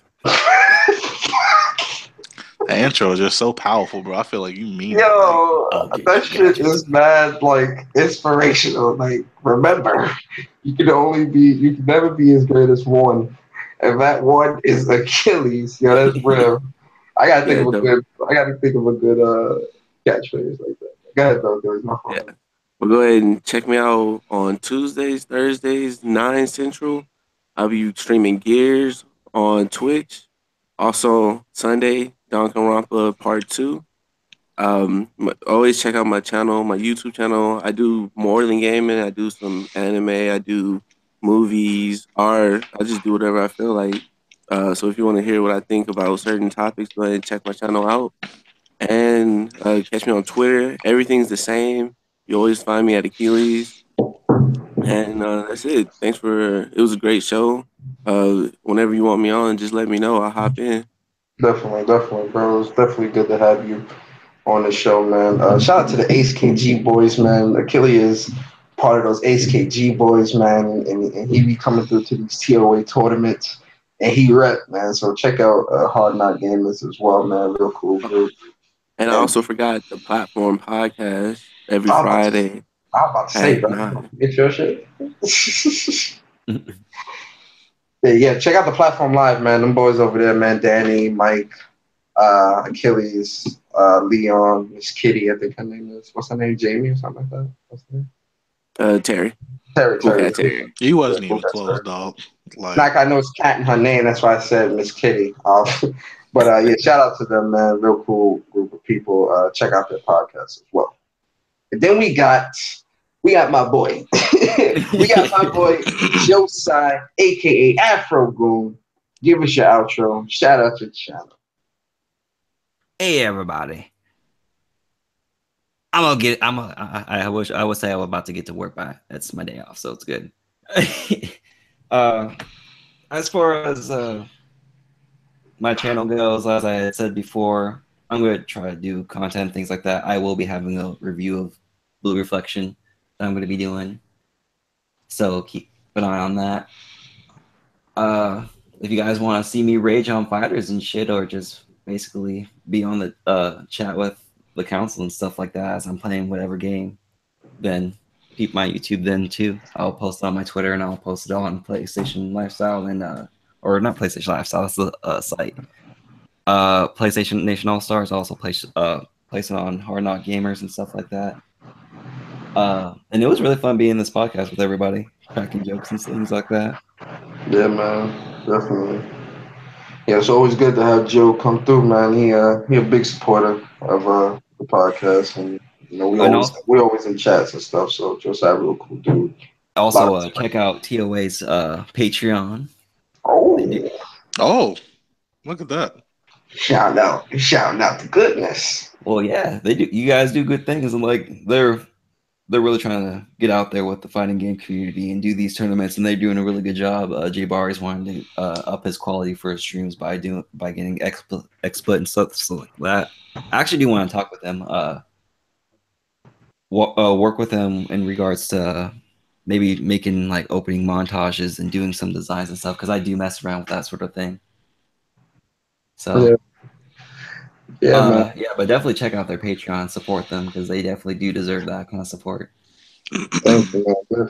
Definitely, man. Like I said, man, Joe is a real cool dude, man. A lot of respect for him. And you know, he always in the chats with us, you know, chopping it up, cracking jokes. So big shout out to Joe, man. Thank you for coming through, bro. And check out his channel, man. Afro Boom. Like I said, man, you're a funny guy, and I want him to create content and put it out there, just because, you know, he definitely does have like a real good, you know, personality, good energy and stuff like that, and yeah, that would translate well into some videos talking about, you know, whatever, man. So shout out to Joe. I just get microphone shy. I hear you, bro. Trust me, I used to get like that too. Like I used to like stumble. I used to say a lot. I used to I was struggling with this outro. I was like, okay, what do I say? Yeah, guys, it's called writing a script. Yeah, I used to sometimes I used to overthink it. Like when I first started like talking on the mic and stuff, because at first I used to think, you know, I don't want to say the wrong thing, or I don't want to say something to offend somebody, or I used to be like scared to like kind of like speak my mind all the way, because I didn't want to like lose stuff, some shit. But you know, now it's like, you know, I'm like, especially like running a podcast and stuff. It's like, you know, being a host of a podcast, this shit is hard. Yeah. You know, but you know, when I first started YouTube, I was bad, man. I was bad. I watched some of my super early videos. I used to really like like stumble on words and shit. Yeah. But yeah, man. Then we got Lil Bro. Demi. Shout out to guys. What's going on, everybody? DemiGodReviews here, the neutral gamer of YouTube. Oh God. I'm finally making my YouTube return after taking a long pause over a long work week. I'm coming back with the arcade cabinet, where we do indie reviews in a short period of time. And we'll be reviewing Dungeon Punks, since I've been playing a lot of that this week. Very fun game, very cool game. We'll be breaking it down this video right after this. I got the South Park, the Fractured But Whole review coming this week, since I finally finished it up.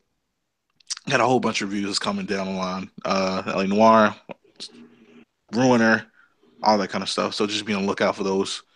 And we'll be going into Minecraft story mode, finishing up Guardians of the Galaxy, and going back in the Bruising the Backlog with these streams. Since I finally am on my regular schedule, I can finally start knocking these on out the way I want to. That's about it. Glad to be back reviewing. Glad to be back on the schedule. Yo, big shout out to the little bro, man. He do a lot of quality content, and support. Yo, I'm mad, man. Support him, man. Support the little bro. I'm at 450. Y'all give me a 500 before this year's out. I know what I'm gonna do. I'm trying to get to 400 before the year. I'm literally 10 subs away from 400. Yo, share this podcast out. Get me to 450. You give me the 500. I'll give away. Give me the 400, man. I got a lot of quality content coming up. A lot of the quality of the videos gonna get better. All that, man. At PSX, I'm gonna be vlogging like crazy. The vlogs will be going nutty. Facts. Whoa. Hey, have you Facts. done also a review for Hyper Light Drifter yet? Because that's an indie you should play. Oh no, but that is a part of the arcade cabinet. Oh, okay. Since I brought it back, since I'm just doing strictly indie stuff, that'll be a part of the arcade cabinet. Yeah, you should definitely do that game though. I want to give a shout out to somebody. Shout out to my man Chuck. He finally hit 300 subs. Oh yeah. He was spazzing in one of the chats. He was hype. He was happy. He was off the hand. It was good times because my man changed the channel up and it worked. He been growing. Shout out to Chuck. Shout out to Dad wearing Chuck. Yeah, Chuck is he growing out here, man. He had 300, man. And, you know, next year he's gonna get to like 500, 600, 700.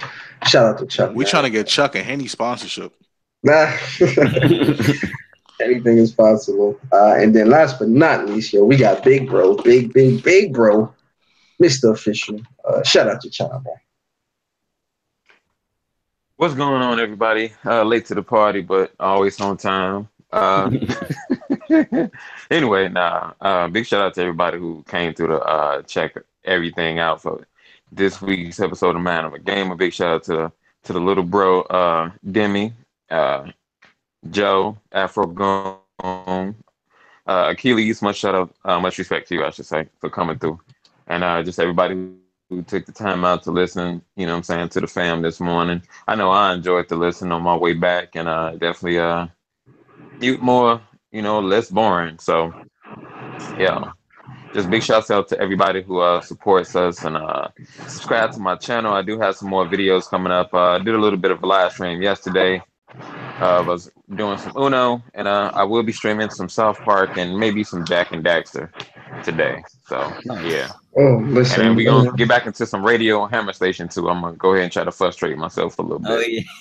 Listen, that Jack and Daxter precursor, it was fun. Don't get me wrong. It was very, very fun. It takes more than 10 hours to platinum too. It's going to take more than 10 hours. It took me 23 hours because there was a lot of those orbs and shit are very, very well hidden, bruh. But yo, man, it's the controls, the fucking controls, bruh, are gonna piss you off. I promise they are.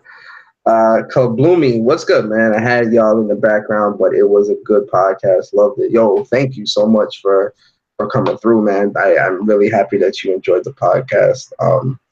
We're growing. We're definitely trying to grow this and get a lot better, you know, trying to increase the quality. And, you know, 2018 is going to be our year for not just TOA, but for Demi, for myself, for MistaOfficial, for Afro, for Achilles, everybody.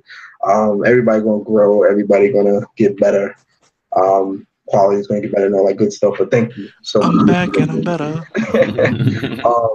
Shout out to everybody that came through, Kabloomy, Wolf Flow, Chuck, Afro Goon, who else came through? Kingsblood Gaming, Larry, Choco, Garuda, Timbo, Sick Humor, Bari, like everybody that came through to the podcast, man. Thank all of you so much for supporting us, man. You know, we love doing this every weekend, man. It was this is we getting better. I remember at first we were struggling a little bit, man, because it was just me and Kev, and Kev was moving to Cali, so we had to change the day from Friday to Saturday. And then we had to change the time. It was, you know, but now then Demi came along, and now we got a real good chemistry, real good vibe, and it's overall the podcast I think is good so far. But you know, we definitely have been talking internally about fixing different things, getting better with certain things, and all I'm gonna say is 2018, man, not just for me, but like I said, Kev and Demi, like the quality of their channels and the podcast is gonna get a lot better.